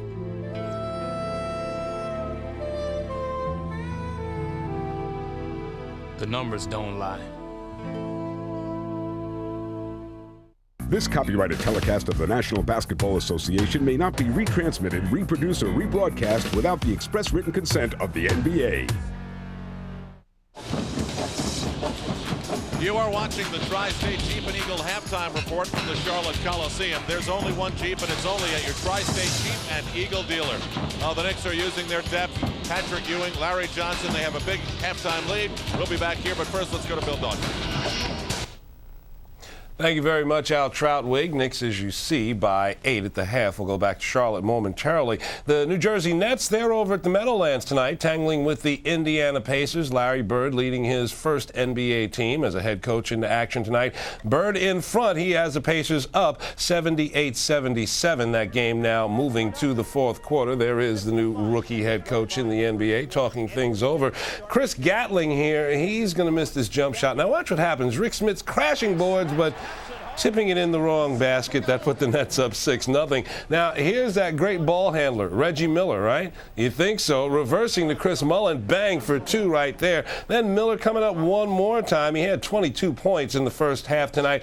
We're going to watch the ball fake here by Reggie, and a nice layup on the drive. Reggie Miller with 30 points on the night in this one, and John Calipari trying to figure out how do you stop this guy. Great jump shooter going to the iron as he is. The Boston Celtics tonight going against the Chicago Bulls at the Fleet Center. Rick Pitino wondering how to get back to his old Kentucky home about this point. 43-34. The Bulls lead this one at the half. Rick trying to figure out now where's that map? Where's that map? And where are the instructions to stop this guy? Michael Jordan drives, scoop hits. He's fouled. Jordan with 13 points in the ball game. Well, since Scotty's not there, tell you what, more Jordan. Michael again driving, drawing the foul, and getting the basket. And the Chicago Bulls, as the man said, leading it 43-34. Pitino Celtics, by the way, shooting 6 for 22 in the first quarter of tonight's game. Charles Barkley, he was in New York today visiting the league office to talk about his latest off-the-court escapades. That incident the other night in Orlando. League says, Charles, get a bodyguard. I think they were very supportive. They understand where I'm coming from. You know, in life, things happen, and everybody has their opinion what's right and what's wrong. Are my actions justified or not? But if I get arrested, it's embarrassing for the league. No matter what anybody says to me, I will not be baited. If somebody throws a drink on me, I've got to let somebody else handle it. I'm not asking for people not to say hello to me. I'm just asking people not to throw drinks on me and not to threaten me physically. Old man Barkley back in Houston tonight playing against Cleveland. We'll have more right after this.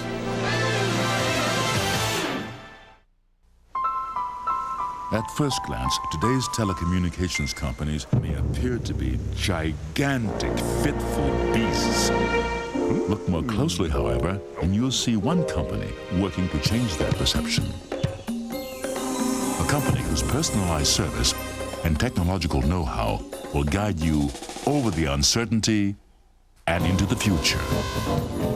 While things are happening. Bell Atlantic. We'll see you there. She knew where she was headed, and it wasn't to a bigger office with longer hours, where you phone home good nights to your kids. She has her own business now, and along the way found a broker who kept her focused on where she was going. She gave up the big office and a view, but what she's seeing is her kids growing up. How'd she get there? More research, insight, understanding. Payne Weber. Invest with more intelligence.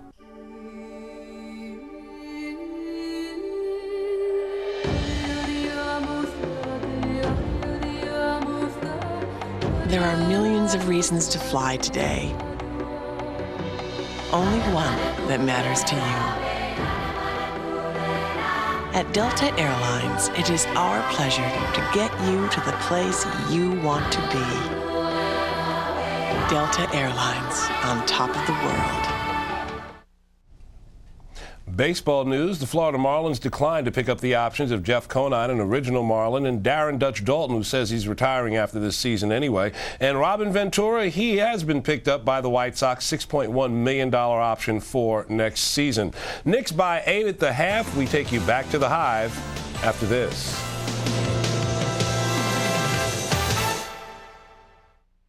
It's the most powerful eye in New York, and you can only see what it sees on News 2.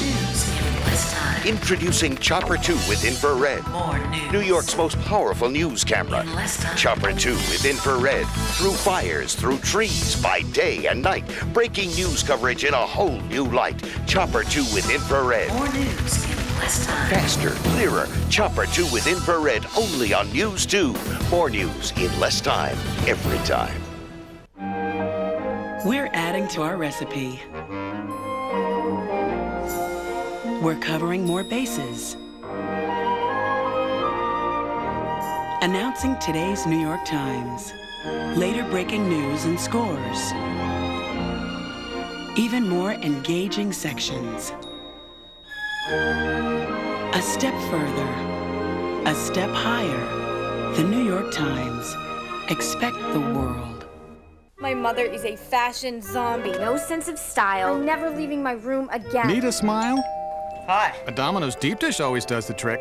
Now at 3 toppings, $8.99. Any second, $4.99. Domino's, delivering 1 million smiles a day.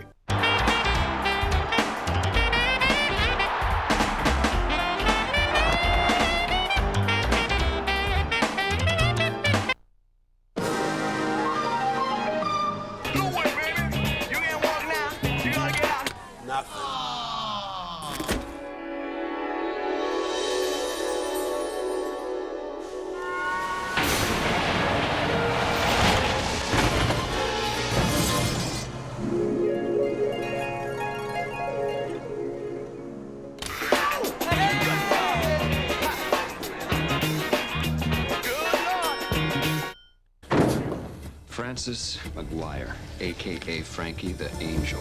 I have been given the authority to use any means necessary to bring closure to this issue. You're gonna kill him. I understand why he's doing what he's doing. If I was 8 years old and saw my father gunned down in front of my family.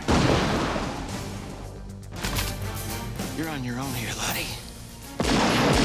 The Devil's Own. Playing this month on Direct Ticket, only on Direct TV. Back in Charlotte, the halftime scoring summary is brought to you by Jeep Grand Cherokee, the perfect combination of luxury, safety, and ruggedness.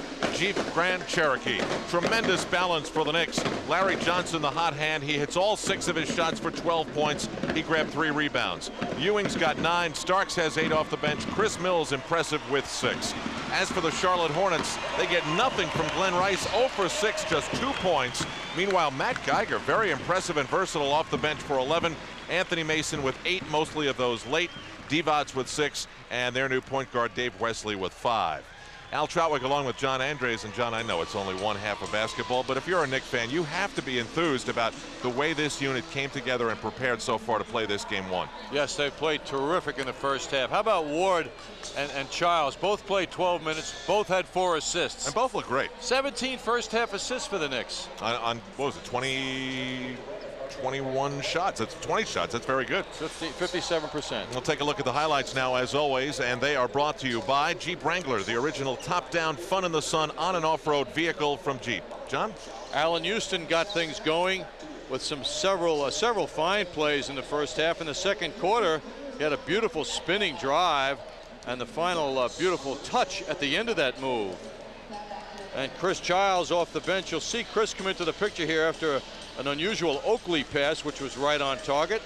Childs takes the long shot and hits a 3, 1 of 2 from the field in the 3-point area for Chris Childs in the first half. Larry Johnson, however, was blistering. Started out the game with his jump shot, didn't miss, and he was shooting from a decent range throughout. Bang, bang, bang. 6 for 6, as you just mentioned, Al, for Larry Johnson in the first half. Tremendous first half. One thing the Knicks did, 359 sellout. They took the crowd out of this one early, going up 8-0 and cruising to this halftime lead. We'll be back for the second half. You've been watching the Tri-State Jeep and Eagle halftime report. There's only one Jeep, and it's only at your Tri-State Jeep and Eagle dealer. My sister discovered it. I can save 50% on all calls over 20 minutes just by dialing 10321. So I told my brother. Well, that's half off, so I told a friend. Just dial 10321, then 1, the area code and the number. Good news travels fast.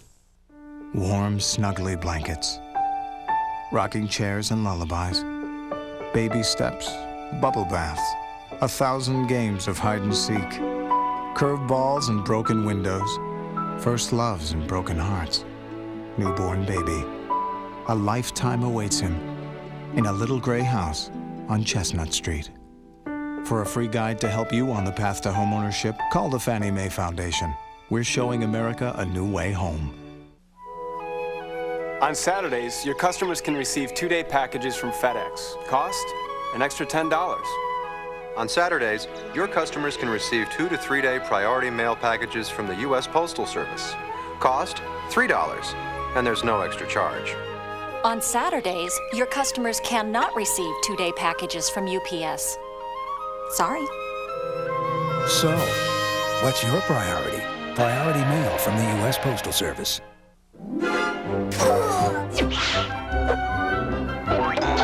Hey, guys. Need a smile? Call Domino's. Yes! The Domino's deep dish does the trick. An inch thick with cheese baked to the edges. And now with 3 toppings, $8.99. Any second, $4.99. But we deliver more than great pizza. At Domino's, we're delivering 1 million smiles a day. Damage, the first digital camera with a move and zoom lens. A 3-foot cable shoots over the crowd's head, behind your back. Shoot up a storm, then download only the best into your PC. Yes, Damage V, the digital camera with a fast break detachable lens, only from the mind of the noter. My sister discovered it. I can save 50% on all calls over 20 minutes just by dialing 10321. So I told my brother. Well, that's half off, so I told a friend. Just dial 10321, then 1 the area code and the number. Good news travels fast. New York Knicks basketball is brought to you in part by Fannie Mae Foundation, showing America a new way home. By Priority Mail from the U.S. Postal Service, we deliver. And by Nissan, who remind you that life is a journey. Enjoy the ride.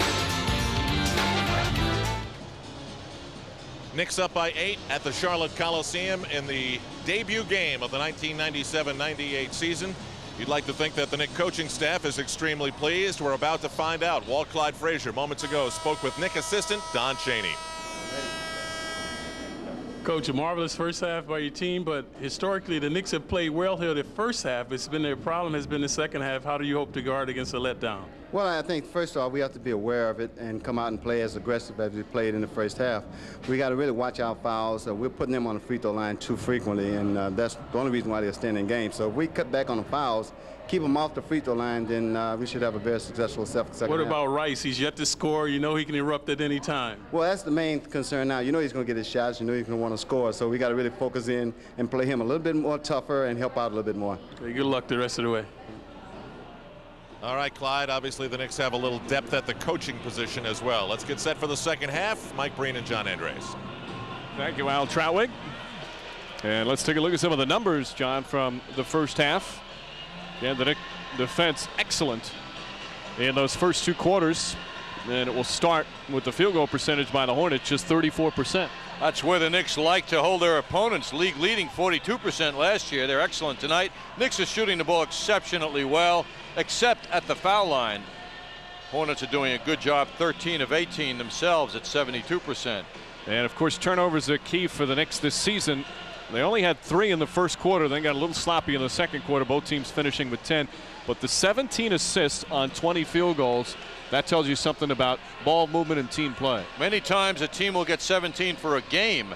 Here the Knicks did it in the first half, and the bench points very important with 21 of the Knicks, 46 points off the bench. Let's take a look now at our Toyota matchup. The 2 7-footers playing a moderately quiet game thus far. Ewing with 9 points, only 4 shot attempts, showing the unselfishness theme that the Knicks want to project all season long, and that balance has made it very difficult for the Charlotte Hornets. Ewing also with 3 blocked shots as the third quarter underway. Ward, Houston, Ewing, Johnson, and Oakley. Johnson 6 for 6 from the field. He had 12 points to lead the Knicks in scoring. Charlie Ward down the lane, flips it up with the right hand and puts it in. Charlie Ward with his first field goal. He had 4 assists and did not commit a turnover in his 12 minutes of play, John. You know, the contrast between the two teams defensively is quite noticeable as Ward drove the basket just now. The big people on Charlotte on defense are not putting their hands up as the Knicks make penetrating moves. And Tony Farmer, who started the first half, not starting in the second half. Del Curry's in. Glenn Rice off the mark again. Fight for the rebound. Ward comes away with it. Rice now 0 for 7 from the field. Allen Houston. A little too strong on that one. Oakley's pass to Johnson somehow gets there. Johnson's second shot tips it in with the left hand. A little celebration there from Oakley and Larry Johnson. Very happy about their dominating effect on that last sequence. Larry Johnson finally misses a shot, but he follows it up. And Johnson now with 14 points. Knicks by 12, just over a minute gone by in the third. Mason, there's that fall away and gets the roll. That's the shot certainly Knick fans saw for many years. That's 4 out of 7 from the field for Anthony Mason. Houston pressured by Curry. Mason now with 10 points. And a kick ball, so they'll reset the 24.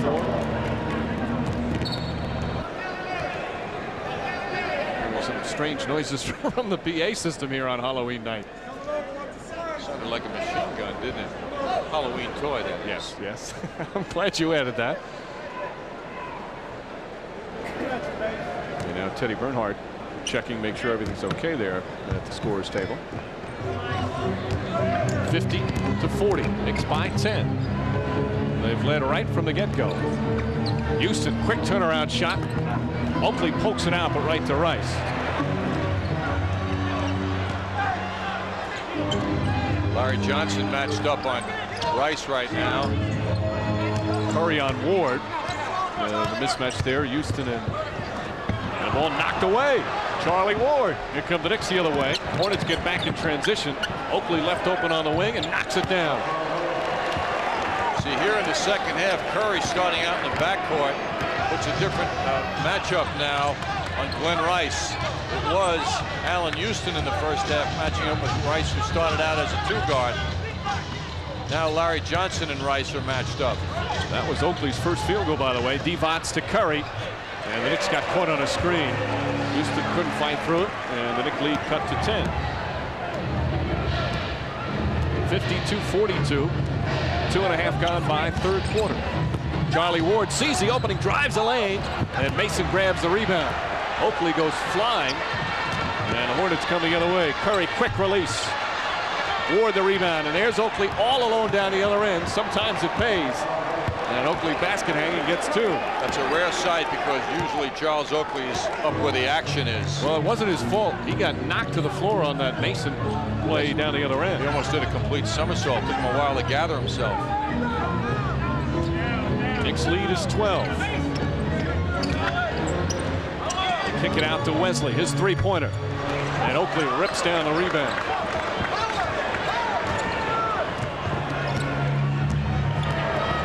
Johnson.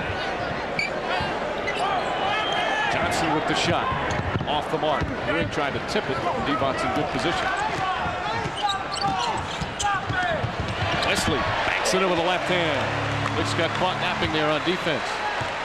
Larry Johnson finally missing a shot. Actually had one before that. Got so used to seeing him hit everything he threw up tonight. He was perfect in the first half. Knicks lead is 10. Ewing double and throws it away.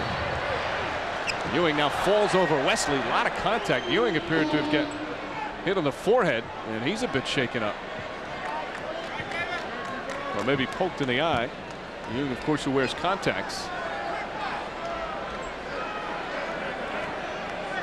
See the contact there with Wesley, and then he's holding his eye. He doesn't realize Wesley's on the floor. He goes tumbling down. Ewing still blinking quite a bit. Tells Jeff Van Gundy I'm okay. Dudley get off the bench. To come in. Ball deflected by Ward, but right back to Divac. He's fouled. Won't go. And Divac's mad at himself. Kicks the signs underneath the basket. When he'll have 2 free throws coming up. Allen Houston picks up his 4th foul.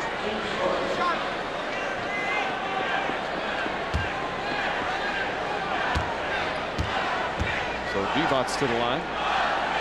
19 personal fouls called on the Knicks in the first half to 12 for Charlotte. But that just demonstrates the Knicks' aggressiveness here tonight. And that aggressiveness has been all positive. It appears that the Hornets crowd here chanting Vladi. Divac's coming off a great year last year. You asked him one of the keys of the season. He said because he quit smoking. And he was a pretty heavy smoker. Ewing for the baseline. Patrick Ewing hits the jumper. And the Knicks back up by 11. Kind of hard to believe. You hate for young people to hear that, you know. Ward knocks it away from Wesley. Divac dives for it, and Wesley finally comes up with it. Good hustle from both teams. Curry with the quick release, knocks it in. A three-pointer for Del Curry. Ewing all alone down the other end and finishes it off. Knicks have got a couple on those. Players are getting knocked to the floor, and they get 2 points out of it on the basket hanger. Ewing's really been working hard, as we just saw with him on the floor, seeking that loose ball. That's a sight you don't often see for a big man to do that. The last foul on Oakley, a blocking foul. Second team foul, second on Oakley. And the Hornets will take it out of bounds. Nearly 5 minutes gone by, third quarter. Knicks leading 58-48.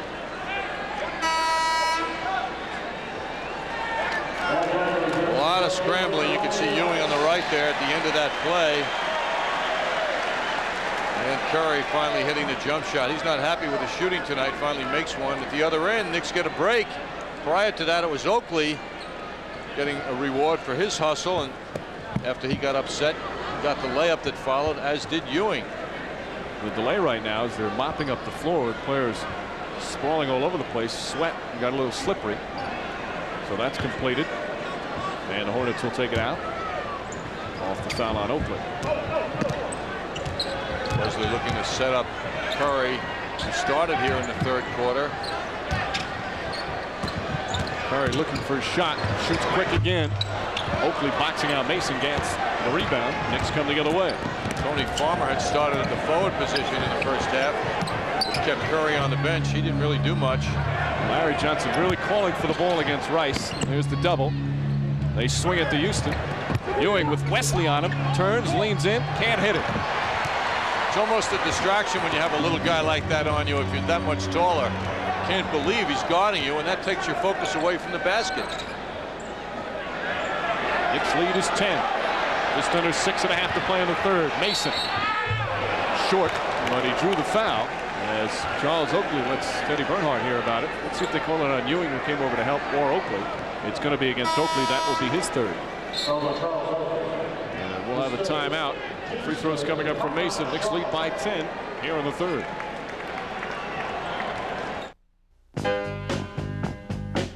They say it's lonely at the top.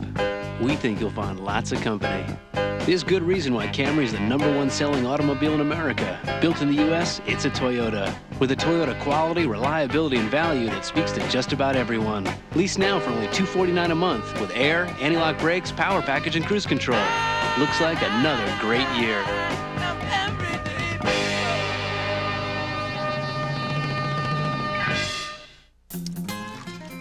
Great chicken. New chicken selects at McDonald's tastes just like my mom's chicken. Big cuts of boneless whole chicken breast, spiced just right, cooked up crispy outside, tender and juicy inside.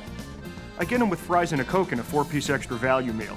Sometimes I go for 7, even 14 pieces. Here, son, you look hungry. Have some more chicken selects. And after mom's chicken selects, dad's apple pie. Did somebody say McDonald's? I want boom, da, boom, doom. Why do you want to look at my Discover card statement? It's mine. I live in New York City. Of course, I love the theater. Bring in the noise. You know, it's my favorite show. I go there as often as I can, trying to steal another step. And my kids want me to be more risky. Come to Garçon stuff is, you know, it's risky.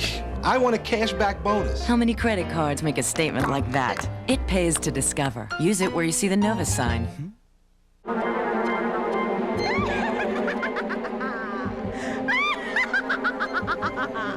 Now back to Mike Green and Johnny Hoops. I think your outgoing personality is really a cover-up for an insecure person.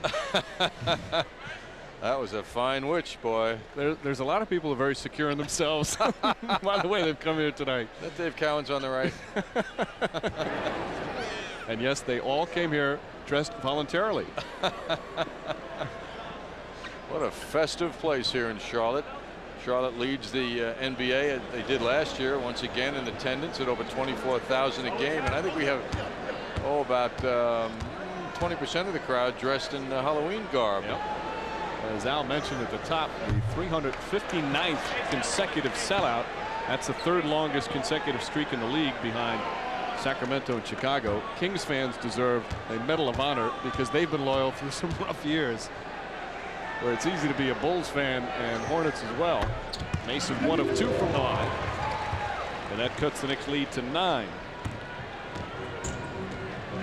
Approaching midway of the third quarter. Mike, I'm a little surprised because it always boils down to personnel and matchups that the Hornets haven't presented the Knicks with some trapping defenses and full court pressure with the turnover problem the Knicks have had, you know. Houston strong to the goal. Offensive foul. He pushed off with the left hand. And that's going to be his 5th foul. So Houston will sit down for quite some time as Starks leaps off the bench. Allen Houston trying to be more forceful in his decision making. Going to the basket. It's called for the foul. I think he might have hipped. Take a look at that left hip now into Geiger. He goes up in the air and leans in. I don't like that call, John. It's whistled down the other end. It looked like he was trying to push Geiger with his left hand, but it didn't appear that the contact was actually made. But now we see what Ernie Grunfeld is so pleased about, and that is the subject of depth comes up. John Starks pops right in the game. NBA's best 6th man last year. Wesley doubled by Oakley. Geiger finds a man. Mason operating against Oakley. And a nice strong power move from Anthony Mason. Knick lead is cut to 7. Crowd coming alive a little bit. Johnson given the open jumper, and Larry Johnson knocks it down again. 16 for Johnson. Knicks back up by 9. Starks many times would have taken the shot himself. Unselfishly, he gives the ball up to the right man. Curry gets a rare offensive rebound. Quick turnaround. Shot won't go. Oakley the rebound. Ahead to Starks. Starks fires up a 3. Geiger. Mason down the other end. Curry. Wesley, wide open 3-pointer. And again, another long rebound. 60-51. Knicks by 9, and Jeff Van Gundy wants to call the timeout. Just under 5 minutes remaining. 3rd quarter in Charlotte. Opening night of the NBA. Knicks with a 9-point lead. This Friday and Saturday, it's the 2-day sale at Nobody Beats the Wiz. Every item in every department is on sale or it's yours free. Nobody Beats the Wiz. Preview day Thursday. Hello everybody, I'm Ahmad Rashad here at the NBA News Desk, and we hope you're enjoying your free preview of NBA League Pass on DirecTV. And if you like what you're seeing, you can see it all season long with League Pass. It lets you watch the biggest stars, the best matchups, and more NBA games than you ever thought possible. Let me show you how it works. You click to your on-screen guide, select the game you want, like the Knicks against the Hornets, and you're right there in Charlotte watching a rematch of last year's playoffs. Then you can go out to Utah to watch the Jazz in their home opener against the Nuggets. You can watch up to 8 games a night from around the NBA. But the most important thing you need to know about League Pass is how to order it. Just call the number on your screen and make 4 easy payments of $39.75 each. That'll give you the best seat in the house for all the excitement of the NBA.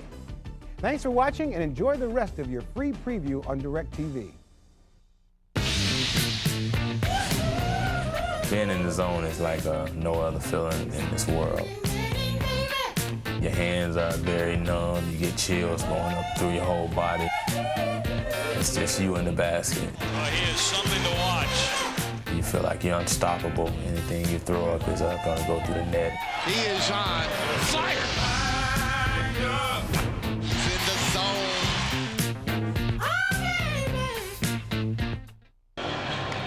Closed captioning is brought to you by New York Marriott Marquis, Broadway's biggest hit. And want to tell you about this weekend with plenty of hockey and hoops action. Islanders take on the LA Kings Saturday at 7 on Sports Channel 3. Devils and the Capitals face off at 7:30 on Sports Channel. Then the Nets battle the Bucks from Milwaukee, 9 o'clock on Sports Channel 2. Finally on Sunday, the Knicks and the Pistons from the Garden, 6 o'clock on MSG. All coming your way this weekend. Check your local listings. Plenty of action this weekend. Plenty of action tonight here in Charlotte. 4:51 remaining 3rd quarter. Knicks leading the Hornets by 9. During that timeout, the Hornet fans chanting Muggsy, wanting Muggsy Bogues. We thought they were chanting Vlade earlier. I think it might have been Muggsy earlier as well. A fan favorite for many years. Larry Johnson, 3-pointer. The rebound goes to Wesley. Wesley kicks it back. Curry with a 3. Del Curry, his second 3 here in the 3rd quarter, and the lead is cut to 6. The Knicks have seen him shoot the ball so well over the years. You just cannot not be on him if he's a pass away from the man with the ball. Curry's got 10. Ward looking for Ewing. Ewing gets the feed, leans in and lays it in. On double coverage, Ewing calling for a foul afterwards. That was Starks on that beautiful delivery to Ewing. Ewing 7 of 10 from the field. He's got 15 as the Knicks are back up by 8. Knicks are now 8 for 16 in the third quarter from the field. Curry down low to Geiger, and it's taken away by Oakley. Rice still hasn't hit a field goal. He's 0 for 7. Yet the Hornets are still in this game. Johnson double. Starks sets. Three-pointer. And Geiger holds it down. Outlet the other way to Rice. Rice underneath. Foul by Oakley. And it won't go in. He just can't find it to go down. So far tonight, Oakley claiming for a push-off.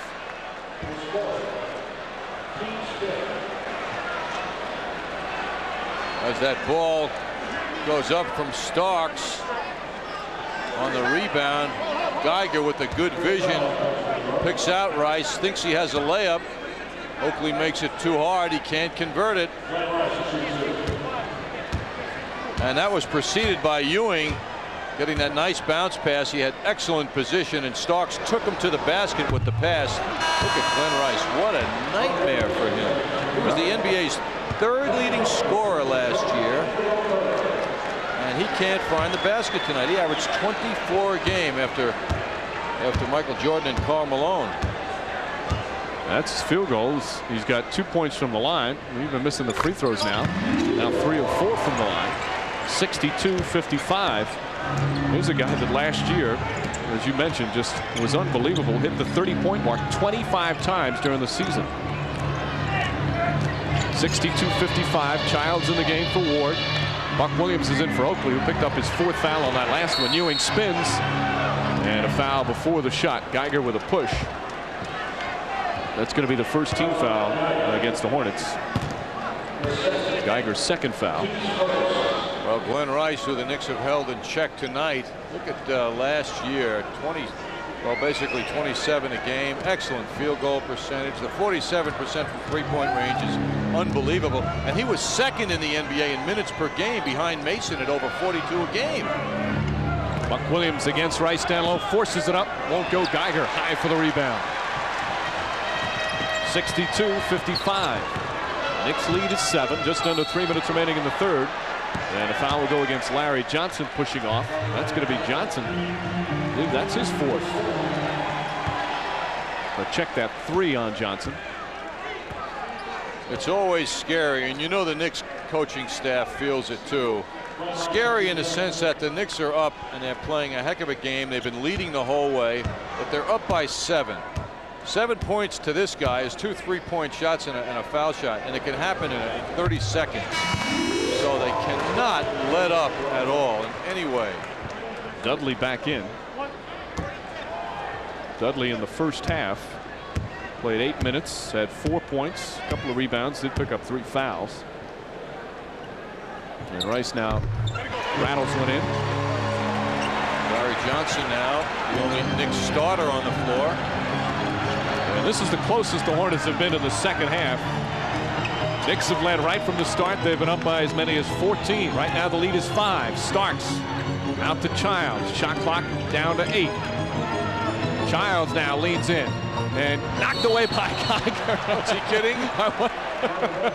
Hey Matt, you're in the NBA now. At least he can enjoy it a little bit. Oh man, nice touch though by Childs. Gets up an extremely difficult shot. A lot of arc on it. Just Geiger. That's the annoying kid at the park that does that to you all day. Rice and Johnson.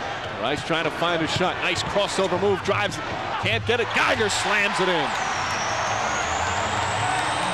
64-59. Knicks by 5. The guy plays with tremendous enthusiasm.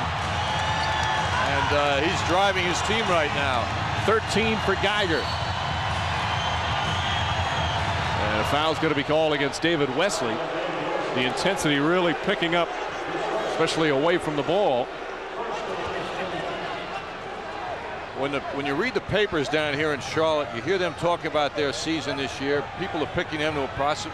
Some experts are picking them to upset the Bulls, as we mentioned earlier. And the reason they're so excited is because of their bench, much like the Knicks, in that sense anyway. Well, the Knicks naturally feel they have a much deeper bench, and they do, but this is an improved team bench-wise. And with the healthy Geiger now, they're showing how much tougher they can be. Starks misfires on the three. Wesley the rebound.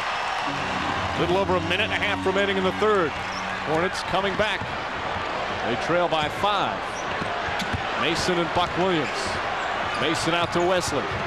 Wesley tied up Dudley, got a piece of it and deflects it to Childs. Good hands from Chris Dudley. Childs continues to push the ball up court. Buck Williams left wide open.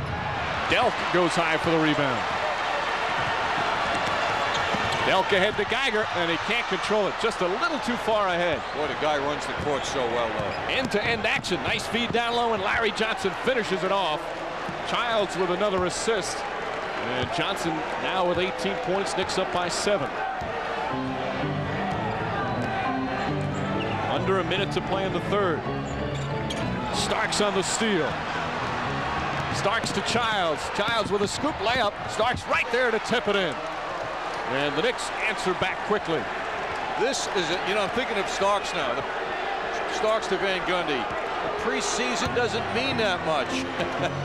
And the Knicks are showing a whole different team tonight than they did in the preseason. They haven't played 3/4 of a game in the exhibition season like this. Knick lead is 9. Wesley to Geiger. Geiger fouled and won. And Dudley upset with himself. Fans want a technical. Dudley slammed the ball on the ground, but there was obvious frustration with himself, not at any call. Nice little fake by Wesley. He picks up Geiger, who times his cut perfectly. You can see the frustration of Dudley. So Geiger now 15 points, 5 of 8 from the field. He's got 8 rebounds as well. And look at the free throws. Knicks have not attempted one here in the third quarter, John. And as you can see, miserable in the first half, the 3 of 10. Jeff Van Gundy not happy. 16 of this, 62 points coming from the foul line. 31.5 remaining third quarter. Knick lead is 6. Needs a little work. We've never really had that big of a house before. Bathtub. So there's gonna be a lot going on my Discover card. Fireplace. I love just the idea of surrounding myself with all my friends and family, and that people can just drop by. Pool table. Discover card cashback bonus award. It's like a gift that you can do whatever you want with, and not even feel guilty. Come find my house. It pays to discover. To apply, call 1-800-IT-PAYS-TO. Accepted where you see the Novus sign.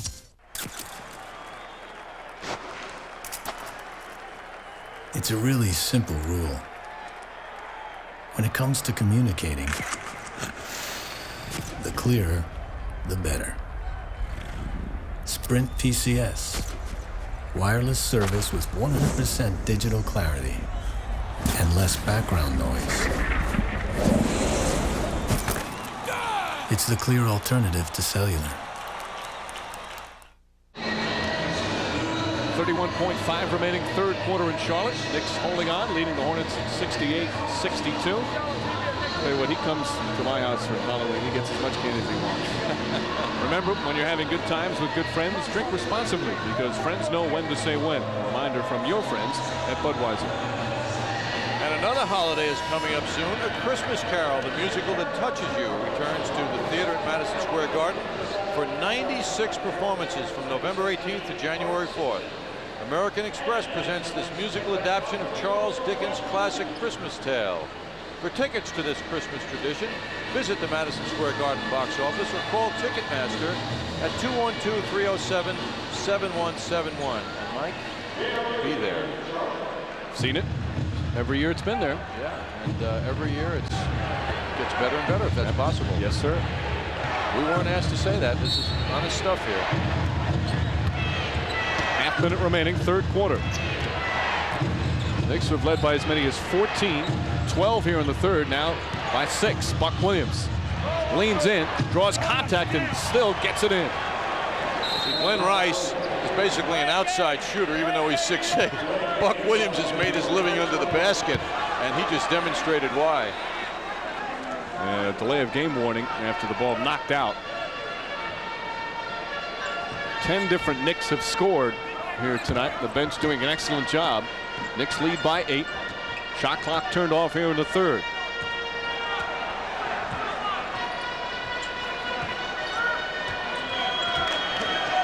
Wesley now down to 3. Wesley leans in, draws the foul, and it almost goes in.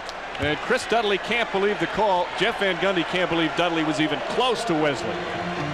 And that is just complete loss of concentration there. Well, Dudley just tried to have the hands up to distract Wesley. And Wesley was able to draw contact.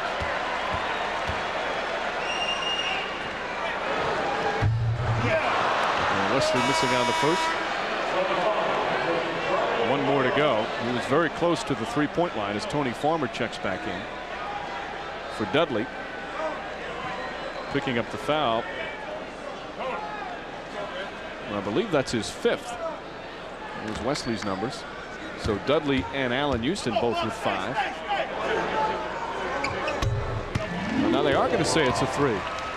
Rob Delaney, one of the officials, is pointing one more shot after, but 3 shots for Wesley. Obviously, he was behind the three-point line. And he hits 2 of 3. That cuts the lead to 6. Buck Williams from half court won't count even if it goes in.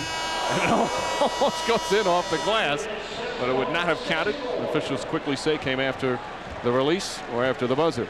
3 quarters complete in Charlotte. Knicks by 6.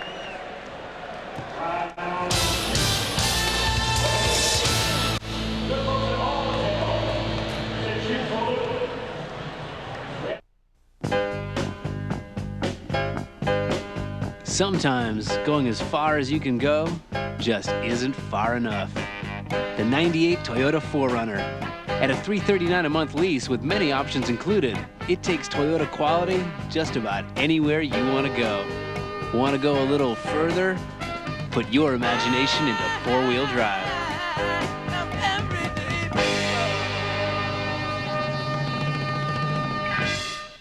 Evander Holyfield's beat every top heavyweight. Everyone except IBF champion Michael Moorer.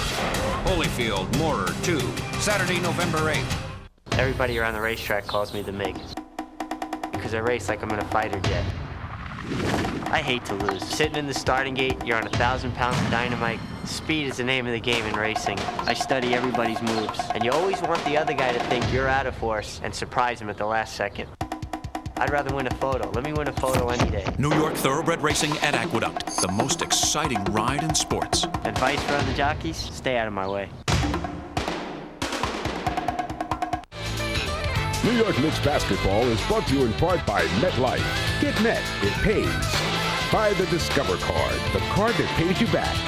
And by Nobody Beats the Wiz Home Entertainment Centers. Opening night of the 97-98 NBA season at the Hive in Charlotte, and the Knicks leading the Charlotte Hornets 70-64. Knicks jumped out to a 10-1 lead in this one, led by as many as 14 in the first half. It got sliced to 8 at halftime. Knicks went back up by 12 in the third. Hornets have been as close as 5, and right now a 6 heading into the final 12 minutes. John. Let's take a look now at our MCS Cannon game summary at the end of 3 quarters. Knicks continuing to shoot the ball well, although they've dipped a little since the half at 53%. Still playing excellent defense on Charlotte. The Knicks foul shooting is not the story here. The Charlotte Hornets foul shooting is keeping them in the game, led by Geiger. Terrific job off the bench. And Larry Johnson returning home to familiar surroundings with 18 points, shooting the ball very well. Glenn Rice only 5 points through 3 quarters. The NBA's 3rd leading scorer last year, and the Knicks have locked him up through 3. We got to stress that. Still looking for his first field goal, Rice is. There you see Houston and Dudley both with 5. Oakley has 4. And Rice last year, all but one game, he scored in double figures. Now he's, as we mentioned, he's got some free throws there. But 0 of 8 from the field. And the reason for the delay, they don't have a basketball. Someone has taken the basketball on Halloween night, John. That's a problem. Now we get it back.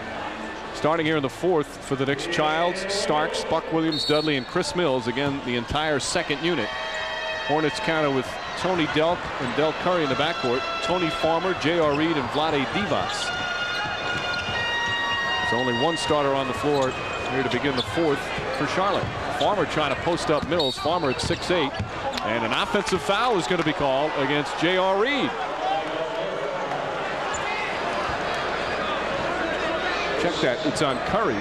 Reed was arguing with the official, but they call it on Curry. That's going to be Curry's second. You know, through 3 quarters, Mike, we can certainly say Dave Cowens is noticing the absence of Bobby Phills. His big free agent acquisition. Starks telegraphed that one to Curry. Curry with a jumper. Long rebound out to Mills. Knicks have 13 turnovers. Childs pulls up. Chris Childs knocks it down. And the Knicks back up by 8.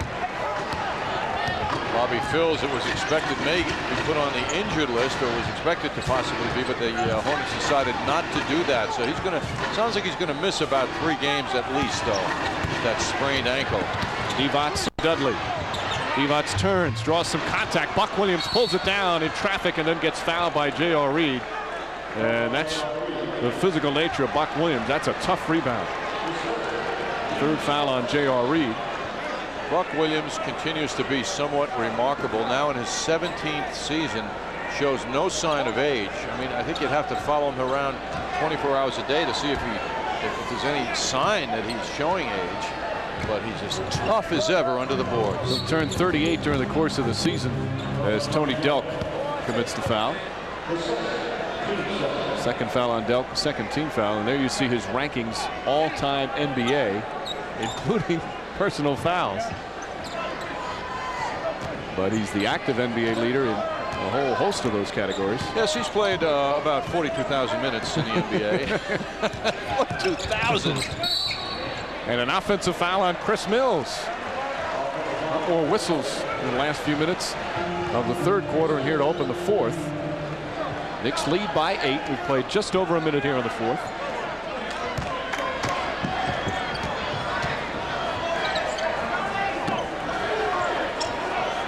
Yeah, we are witnessing a Charlotte team without leadership in the backcourt now. There's just no sign of their ability to get that offense clicking. Delk is trying now. Delk blocked by Buck Williams, but a foul. Jeff Van Gundy doesn't like the call, nor does Buck Williams. And Buck Williams now picks up another one. That's number 4. There's Muggsy dying to get in the action. Muggsy Bogues, who's meant so much to this franchise. Delk, who came out of the University of Kentucky as a major scorer, now in the NBA, trying to carve himself the role of a point guard. This is the first free throw, and that looked like a good call on Buck Williams as he appeared to get a piece of the arm by the wrist. 1 of 2 for Delk. Knicks lead is 7. Still plenty of time left here in the 4th quarter. Mills trying to post up Farmer, comes out to get it. They isolate Mills and Farmer, and Farmer reaches in and grabs him. Hornets have quickly picked up 3 team fouls. And again, that's the new rule. Yes, Mike. And outside with the basketball, you can't put your arm on him defensively until he puts the ball on the floor. Can't touch him at all, and used to be able to put a forearm, lean a forearm on him, but now not until he puts it on the floor and dribbles. All players will have to adjust. All part of the plan to get more scoring, more motion on the court at the offensive end. Dudley with a short shot. Farmer grabs the rebound. 72-65. Tony Delk down a lane, and they will not count the shot. Before the shot, Chris Childs appeared to reach in. See, what a break for the Knicks now, in that they can sit Ewing during this period and still feel safe with Dudley and maintain or get the lead going. You could see the hand on him just as he was about to put the ball on the floor. The officials, naturally, when new points of emphasis come into the NBA, the officials are very sensitive to it. That point might have been argued from the Charlotte standpoint of, hey, the ball was on the floor, but the officials are going to react more in favor of the rule if the question is open. By the way, that last foul, they call it on Dudley. That's his 5th. He'll stay in. Glenn Rice And there, his first field goal of the night. And it took him until the fourth quarter to get it. And it pulls the Hornets within 5. John Starks coming off that double post down low. Starks misses. Dudley grabs the rebound as Divac grabbed his jersey. He works hard to get in position, and then he also goes after the ball. That's why he's such a good offensive rebounder. Yes, he's not passive. So the defense, in this case Divac, felt him coming, felt his presence, and responded by pushing him off. A lot of big people might just stand there. If they're blocked out, they just become passive. Not in the case with Dudley. Third foul on Divac, 14th foul. Allen Houston back in. He's got 5 fouls. Starks comes out.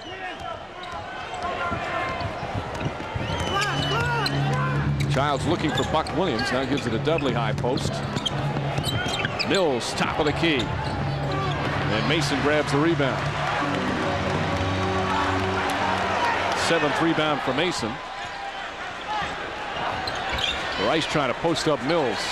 Patrick Ewing up off the bench now. Mason and Dudley. Dudley's got 5 fouls. Mason backs in, spins left hand and drops it in. That is such a tough move to stop. I can't help but think of Moses Malone. A guy gets the ball on offense, bangs into the defense, makes the defense succumb, bangs into him more. So then the mindset of the defender is, I can't do anything or they're going to blow the whistle. But Mason has mastered the ability to initiate the contact, bang, bang, bang, bang. So as a result, the defender becomes soft and Mason keeps going. That's what Moses Malone did to 6 million points in the NBA. Mason now 15 points, and this is the closest the Hornets have been since the opening minutes of this game. Knicks, as we mentioned, jumped out to a 10-1 lead. They've led by as many as 14 in the first half, by as many as 12 in the second half. And Dave Cowens' team has got it back to within 3. As Mason's saying a lot. He said a lot, too, about the Knicks in the paper today. Anthony Mason talking about the changes the Knicks have made. Focused on Dudley. A hell of a player, he said. Now they have a post defender they didn't have at that position. Now you're not going to just walk into the post spot. You're going to feel him. It was well known that Anthony Mason was not the best friend of Patrick Ewing, and that was kind of a subtle reference to the Knicks big man. That was the only positive thing that he had to say about the Knicks, whose lead has been cut to 3. Childs on a crossover move and a whistle. Hard to hear it. Call the foul on Del Curry, and that's the 15th foul. And Allen Houston will now go and shoot 2 free throws. The Knicks are in a very critical stage of the game now. There is a building momentum of Charlotte. And incidentally, the memory of the Charlotte-Knicks relationship goes back to last season, how it ended in favor of the Knicks. 1-2-3 in the playoffs, Charlotte was out. Prior to that, regular season games, Charlotte has won 12 of 15 against the Knicks. So in recent years, they've established a tremendous record against New York, and also the confidence that goes with it. Houston 1 of 2. Those are the first 2 free throws the Knicks have taken here in the second half. Divac gets Buck Williams up, feed down to Mason. Mason triple team, has it blocked. And a whistle though. Patrick Ewing has words for Bob Delaney and Mason. Boy, We'll shoot 2. He's got a problem with that call. You can see the reaction. Mason gets it to go his way once again with his strength and ability not to be rejected without coming out of it with something. In this case, the foul call in his favor. Ewing looking up at the big screen to try and catch the replay. Mason 3 of 6 from the line. And the leading in cut to 3. Mason under the basket, faking. No one's going for it. Boy, that's a tough call on Ewing.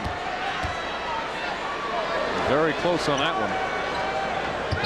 And Mason hits both, and the Hornets are back within 2 points right now.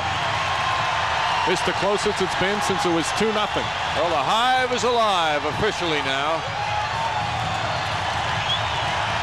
Still plenty of time, over 8.5 minutes remaining. Fourth quarter. Ewing and Divac. Ewing doubled. And Childs called for travel. And they are fired up here in Charlotte. Okay, now it's a poise check for the Knicks. They've led all the way. You knew the Hornets were going to come back at some point, and now they're here. Now what? Jeff Van Gundy looking to see how his team responds. Adversity on the road in game 1. Wesley, the penetration stripped by Childs, knocked out of bounds. And it's still going to be Charlotte ball, 16 on the shot clock. Wesley ought to be thinking about Mason, Divac, and Glenn Rice. Get them the ball. Well, the knock on him in Boston, even though he needed to score, was that he looked for a shot far too much. He's got to change his mindset. Rice comes off the screen. Ball knocked loose, taken by Rice again. Now Wesley left wide open. And Childs grabs the rebound. Knicks look to push it up the floor. Jeff Van Gundy urging him to do so. Hornets on the 9-3 run, and Divac's call for an over-the-top foul. That's going to be his 4th. Hornets have been in the bonus for a while, so Ewing will shoot 2 free throws. Good look by Childs, getting it into Ewing, who wants that basketball. And Ewing from the line, 1 of 4. Knicks as a team tonight, 4 for 12 from the free throw line. The issue of point guard is being settled here in many ways when you see Ewing's missing badly, by the way. Badly. Not even close. There's a real hesitation as you see a couple of ex-Celtics, Paul Silas and Cowens. But sometimes he develops a hesitation and a hitch in his free throw. More pronounced tonight. And Ewing now 1 of 6 from the free throw line. He's 7 of 10 from the field, but just can't get it down from the line. Knicks lead is 2. 7.5 remaining, 4th quarter. Mason against Oakley. Spins, left hand block, but a foul. And let's see who they call it against. I believe it's going to be Charles Oakley. If it is, that will be his 5th. Mason back to shoot 2 more. Well, things are going Mason's way now. His ability to handle the basketball, draw the contact, get the shot up. Mason, who had a tremendous season last year, was the only player in the NBA to rank in the top 25 in rebounding and assists. He was 3rd in the NBA in rebounding and averaged a shade under 6 assists a game. Mason 1 of 2 this time. 18 for Mason. Knick lead cut to 1. Childs and Houston in the backcourt. Oakley, Johnson, and Ewing in the front court for the Knicks. He's trying to get the ball to Houston off one of those low picks. Now they go to Ewing on a clear out. And a fall away off the mark. Wesley the rebound. Hornets with a chance to take their first lead of the game.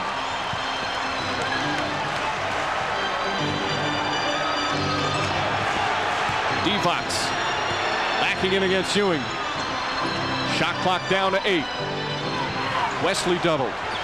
Divac tried an alley-oop to Mason. Mason underneath, lays it in with the left hand, and the Hornets have their first lead. There was no lower rotation by the Knicks on the double teaming of Divac. And the Hornets got a break. That backboard pass went right into the hands of Mason. Charlotte on a 10-3 run. They lead by 1.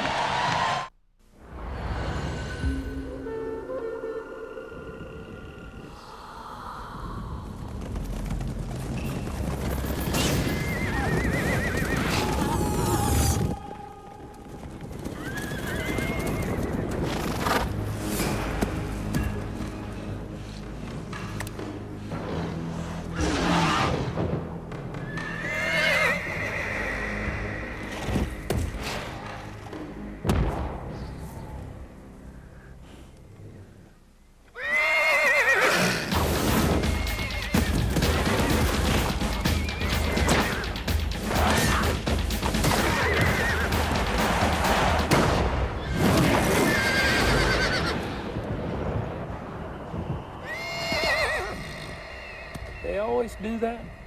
Nah, they usually go for 2.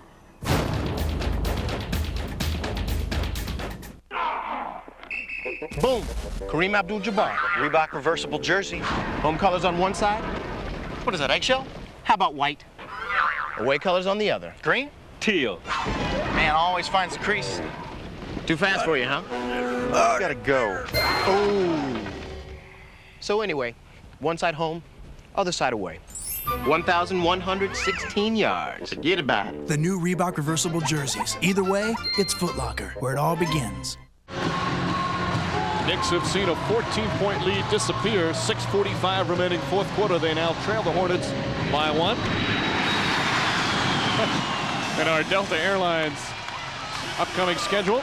Next game and the home opener Sunday against the Pistons. That's a 6 o'clock tip-off. Our coverage starts MCS Canada Knicks game night at 5:30 p.m. Then the Celtics at the Garden on Tuesday. And starting a 3-game West Coast trip on Thursday in Phoenix. Mike, you got to keep that head down when you're doing that Delta Airlines schedule. Anthony Mason, 20 points, and he's put the Hornets up by 1. This turned out to be a backboard pass. I haven't seen that since the days of Jerry Lucas at Ohio State. I remember they used to do that when he was in college. He was the recipient, but Mason converted. He gets so much pleasure playing well against the Knicks, who have not shot well here in the fourth quarter.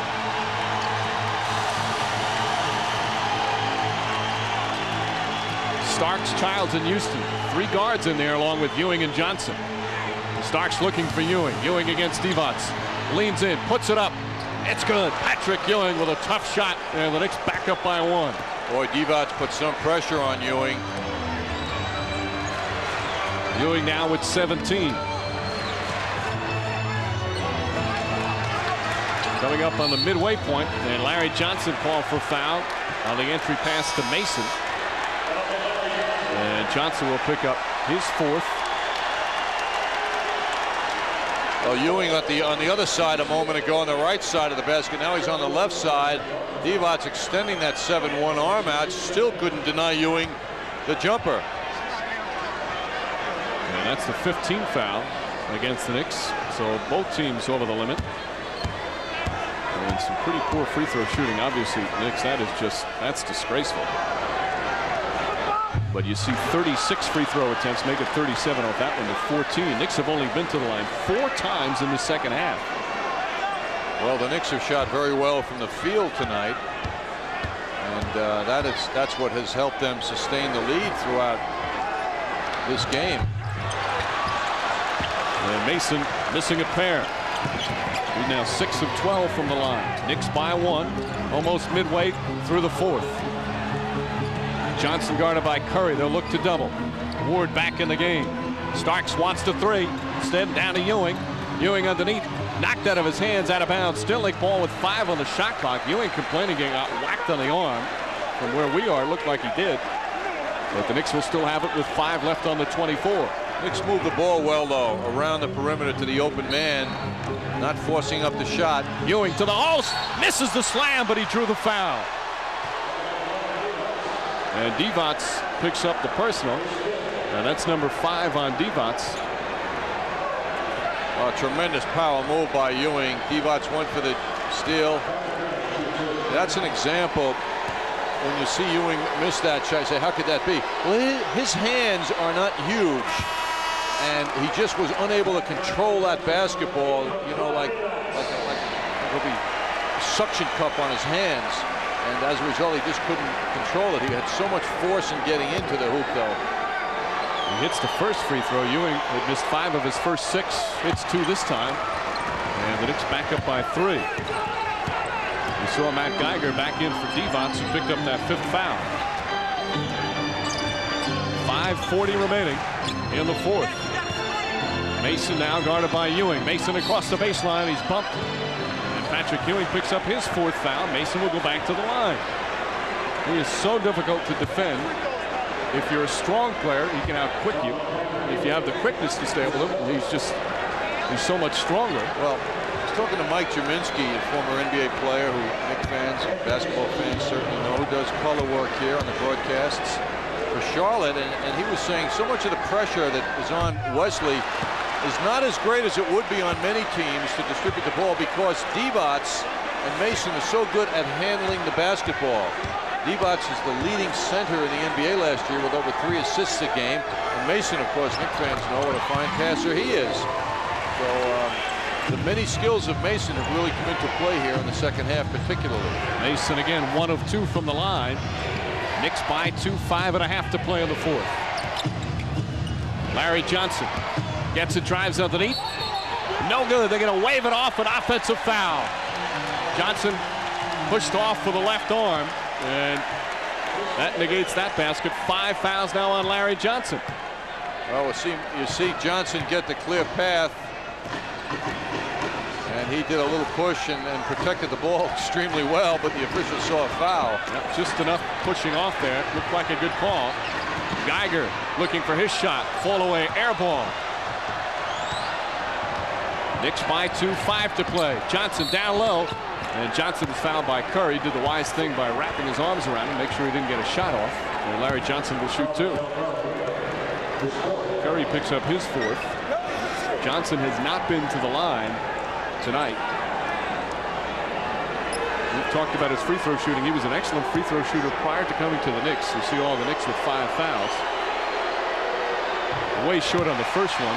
In the exhibition season, he was a 70% foul shooter, showing some improvement from his disappointing foul shooting last year. Last year at 69%, but he was a career in the high 70s before coming to New York, and he said that's one of his goals, to get his numbers back up there. He's worked hard on the free throw shooting during preseason.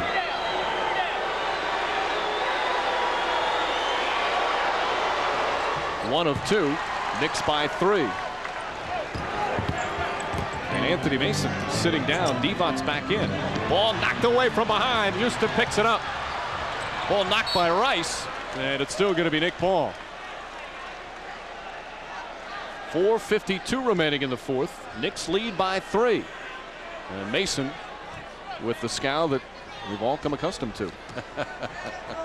I would think this is probably a 90-second rest for him. If that much. Ward, nice move. Pass underneath to Starks. Starks over Divac, and he puts it in. Well, Charlie Ward broke the defense down and set up Starks, who made a difficult shot. Knicks on a 7-2 run with 4.5 to play. They lead by 5.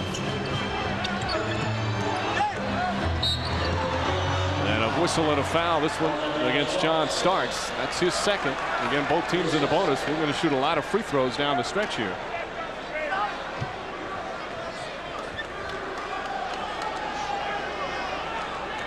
Take a look at Charlie Ward a moment ago, demanding the attention from the big people, and Starks with a quick release with Divac in front of him is right on target. Curry, a career 85% free throw shooter. He's got a wonderful touch on the ball. All fingertips when he lets that ball go out of his hands. I think he has the smoothest jumper in the NBA. I think you may be right. 2 free throws, pulls the Hornets within 3. 4:15 remaining. Knicks 80, Hornets 77. Ewing isolated with Divac. Goes the baseline underneath and hammered hard by both Divac and Geiger. That's who they call it against. And Vlade Divac is just fouled out. Well, Ewing has fire in his eyes. You can see that. Divac fouls out with 7.7 boards. Patrick driving hard to the basket. He had to deal with 2 7-footers on that move. You see Geiger come in after to make sure he got his money's worth as well. Ewing just hit 2 free throws, but he's only 3 of 8 for the game. But hitting them at the right time right now. With a real snap follow through on that shot. It was fluid, not kind of the hesitation and hitch that he had earlier. And he didn't fall back on the release. And Ewing hitting 4 straight free throws, now 21 for the game. Knicks lead 82-77. Ball knocked loose again, but it's still going to be Hornets ball. Charlie Ward doing a good job staying with Wesley, who's moving quickly.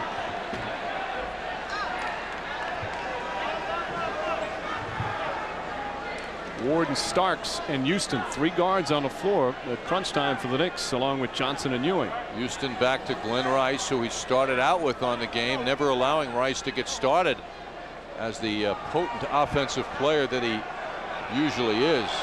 Major off night for Glenn Rice. 17 on the shot clock. And a blocking foul called on Starks. His third. Curry back to the line. That is not the guy the Knicks want to put on the free throw line.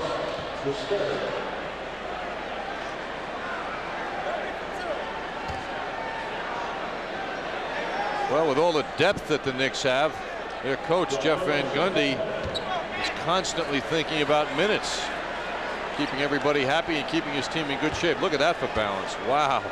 Well, why does he like Allen Houston so much more than the others? That's right. Now, wait a minute. When we began this game, Mike, at the outset, you talked about sacrifice. You heard it. You heard that from this man. He has done a terrific job in such a short time, and he's got to blend this team together. Curry hits 2 more. 82-79. Knicks by 3. Just under 4 minutes remaining here in the fourth.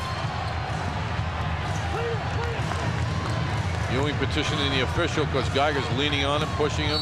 And Houston gets fouled. The official's very tight on the calls right now, both ways. Glenn Rice picks up his third foul, and Allen Houston back to the line. Allen Houston just 1 of 3 from the line. He has not shot the ball well tonight, just 5 points on 2 of 8 shooting, but he has 5 assists and he's played some good defense. Well, his mental frame too is that he's got to do more. We talked about that at the beginning of this game. Houston himself said 14, 16 points isn't what I have to do. He's putting pressure on himself. You like to see a guy have the courage to do that, but it also reflects great self-confidence as he goes to the line. And prior to that, he aggressively sought the basketball from his team, which he did get. Conley hits both. Knicks back up by 5, a little over 3.5 remaining. David Wesley, the new point guard. He's the man responsible to run the show.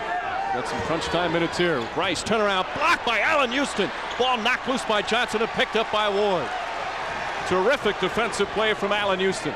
Wide open for 3. Mason the rebound. Mason leading the charge ahead to Curry. Curry running into Charlie Ward. Offensive foul. Charlie Ward stood his ground and Curry is furious with the call.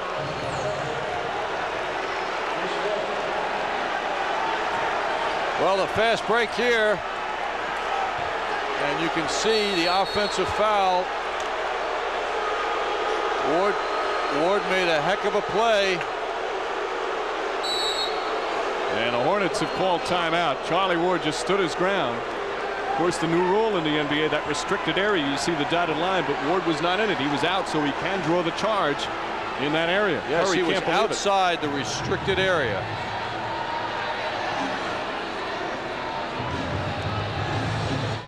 Get all the latest Tri-State High School sports news and highlights on New York's Football Network.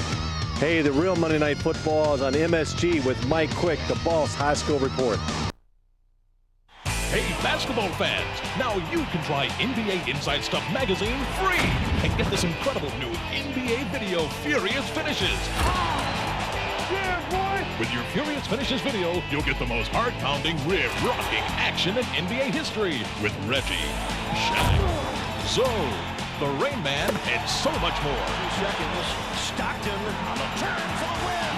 And with NBA Inside Stuff magazine, you'll go inside the locker room and the huddle. Yeah, I got every rebound. Let's get the knees to basket.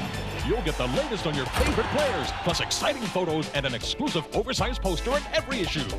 Call now for your free trial issue. If you like it, you'll get 5 more issues, a whole year of NBA action for over 30% off the cover price. And you'll get the video absolutely free with your paid subscription. NBA Inside Stuff magazine. Call now for your free trial. It turns day into night, air into fire. And in the town of Dante's Peak, a volcano is turning nature into a nightmare. Pierce Brosnan, Linda Hamilton, Dante's Peak. Playing this month on Direct Ticket, only on Direct TV. That is the new no charge area, or the restricted area, those dotted lines. The defensive player, you see the honeycomb in the old Hive had to be taken out because of that new no charge area, and that came into play a couple of times tonight. Knicks leading by 5, 3:05 remaining in the fourth. Shot clock down to 8. Johnson and Geiger. Shot clock at 5. Johnson spins, puts it up, no good, but a foul. And Larry Johnson will go back to the line. David Wesley coming to help out, commits the personal. Tremendous move by Larry Johnson. And one of the weights that Larry Johnson has carried on his back here in Charlotte over the years is his effectiveness in scoring and closing moments of games. And he just showed people his self-confidence, and a heck of a move. He wanted that basketball to put points on the board here in the closing minutes of this game. Knicks back up by 6. And Johnson hitting 2 more. 86-79. Knicks lead by 7. We just received word the Bulls lose their opener tonight to the Celtics in Boston. Knicks with a 7-point lead, 2:40 to play. Glenn Rice, 1 of 11 from the field tonight against Houston. Ewing helps out. Geiger with 4 on the shot clock. Mason out to Wesley. Wesley a 3. Short rebound, Mason. Curry fires a 3. That's no good. Houston and Curry battle. Ball goes to Mason. Second shot opportunities now for the Hornets. Mason with the fake. Can't get the roll, and Ewing the rebound. Hornets having their chances. Knicks still lead by 7. Just over 2 minutes remaining. Ewing sets the screen for Starks. Starks feed down low to Ewing. Underneath layup, banks it in. And the Knicks go up by 9 with under 2 minutes to play. It has come together for the Knicks. Good decisions under pressure. Starks and Ewing, nice 2-man game. 88-79. Wesley leading in. Some of the fans, or a lot of them, heading for the exits. Rice against Houston. Head fake. Goes up. Bank shot is good. Only the second field goal of the game for Glenn Rice. 88-81. This one is far from over. A 7-point lead, minute and a half remaining. The Hornets have some of the best 3-point shooters in the league, and there's a travel. 17th Knick turnover. Larry Johnson and Anthony Mason having words as they stroll up court. Van Gundy pleading his case to Bob Delaney, did not feel that was a walking violation.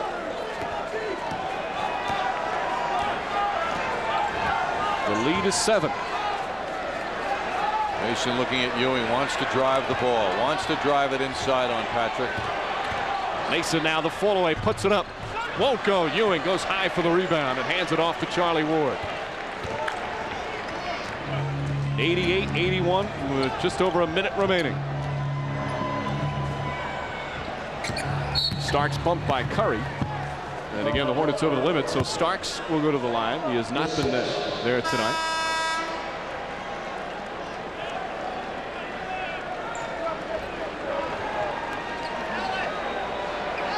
So the Knicks, as Del Curry fouls out of the game, 14 points for Curry. The Knicks hitting some big free throws down the stretch. Patrick Ewing and Larry Johnson both going 2 for 2 their last times to the line. That gave the Knicks a little breathing room.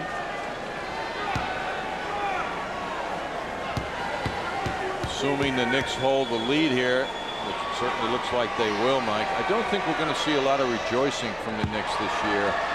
You know, when they win a game like this, I think they're going to be a little more humble in their reactions, because this will be 1 down, 81 to go. It's a long season, especially when you have the expectations to play well into June. And Starks hits both. And the Hornets will call timeout. Knicks go up by 9. 56.5 seconds remaining here in the 4th quarter in Charlotte.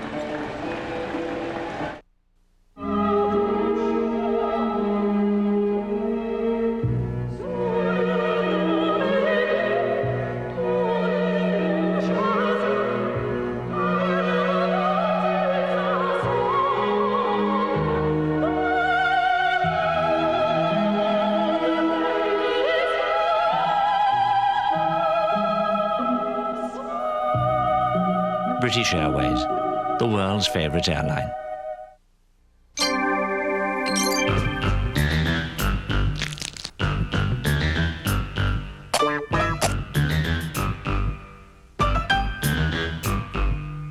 family members mean new responsibilities and new needs for life insurance protection. Why not drop in on your MetLife representative who will help make sense of it all for you and your family? Get Met. It pays. Let's take a look now at our Coke Classic play, and we go back to shoot-around earlier today when the Knicks are figuring out the strategy to present to the Hornets.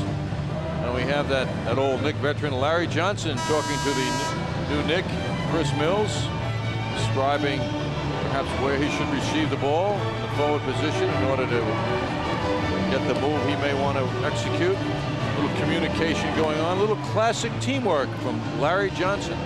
Johnson and the Knicks on a 17-7 run. The Hornets took a 1-point lead with 6:45 remaining here in the fourth. Their first lead of the game, and the Knicks have responded. Now with 56.5 seconds remaining, Knicks leading by 9.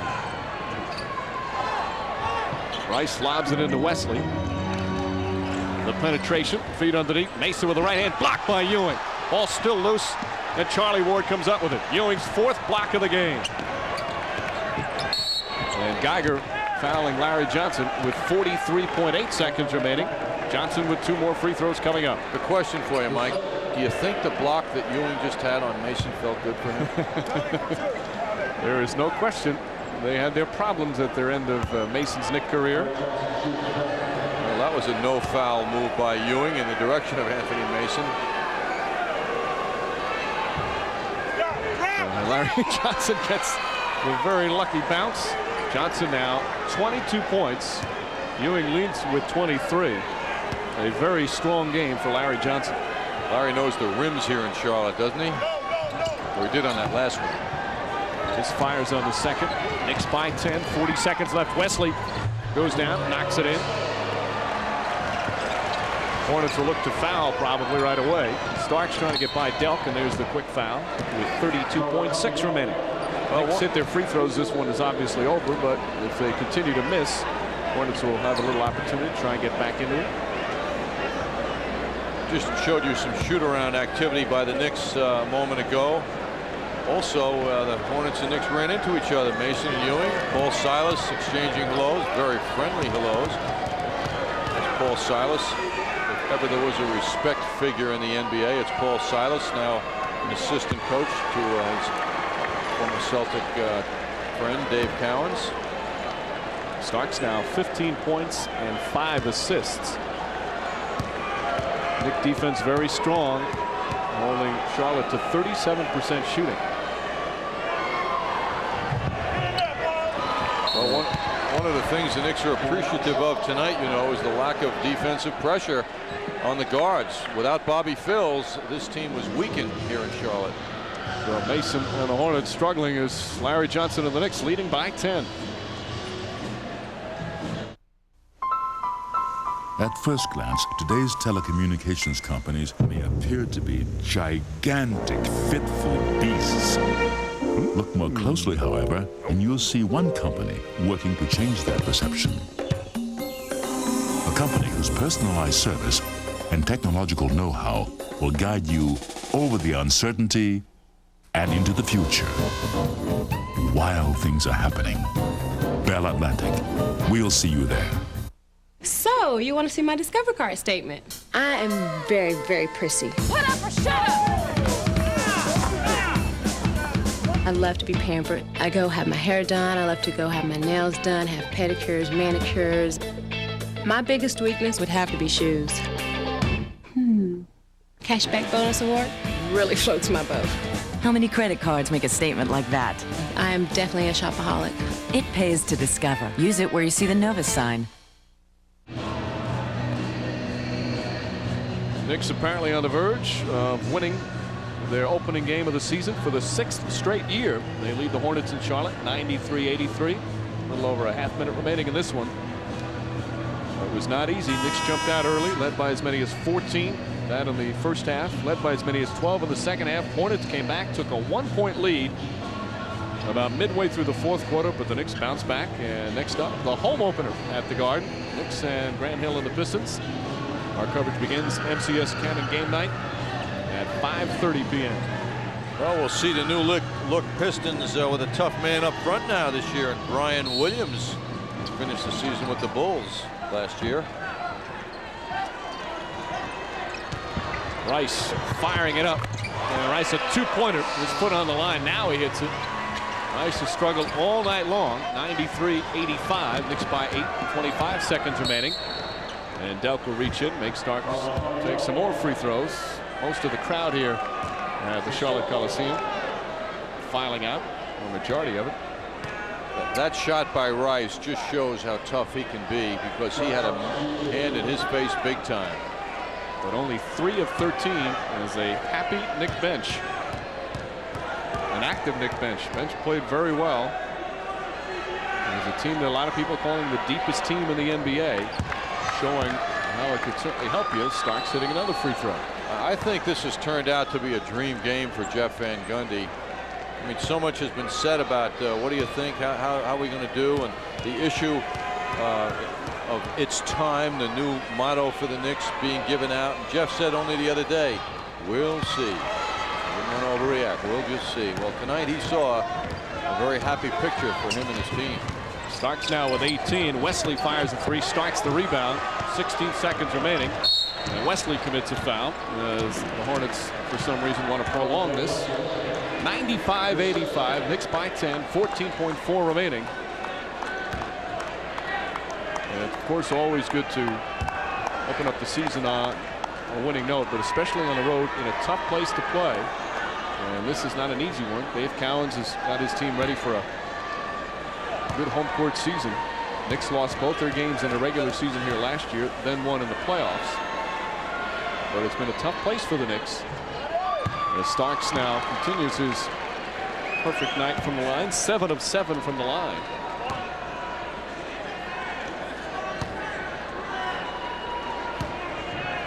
After a 3 of 10 from the line first half, Knicks hitting a lot of big free throws here in the fourth quarter.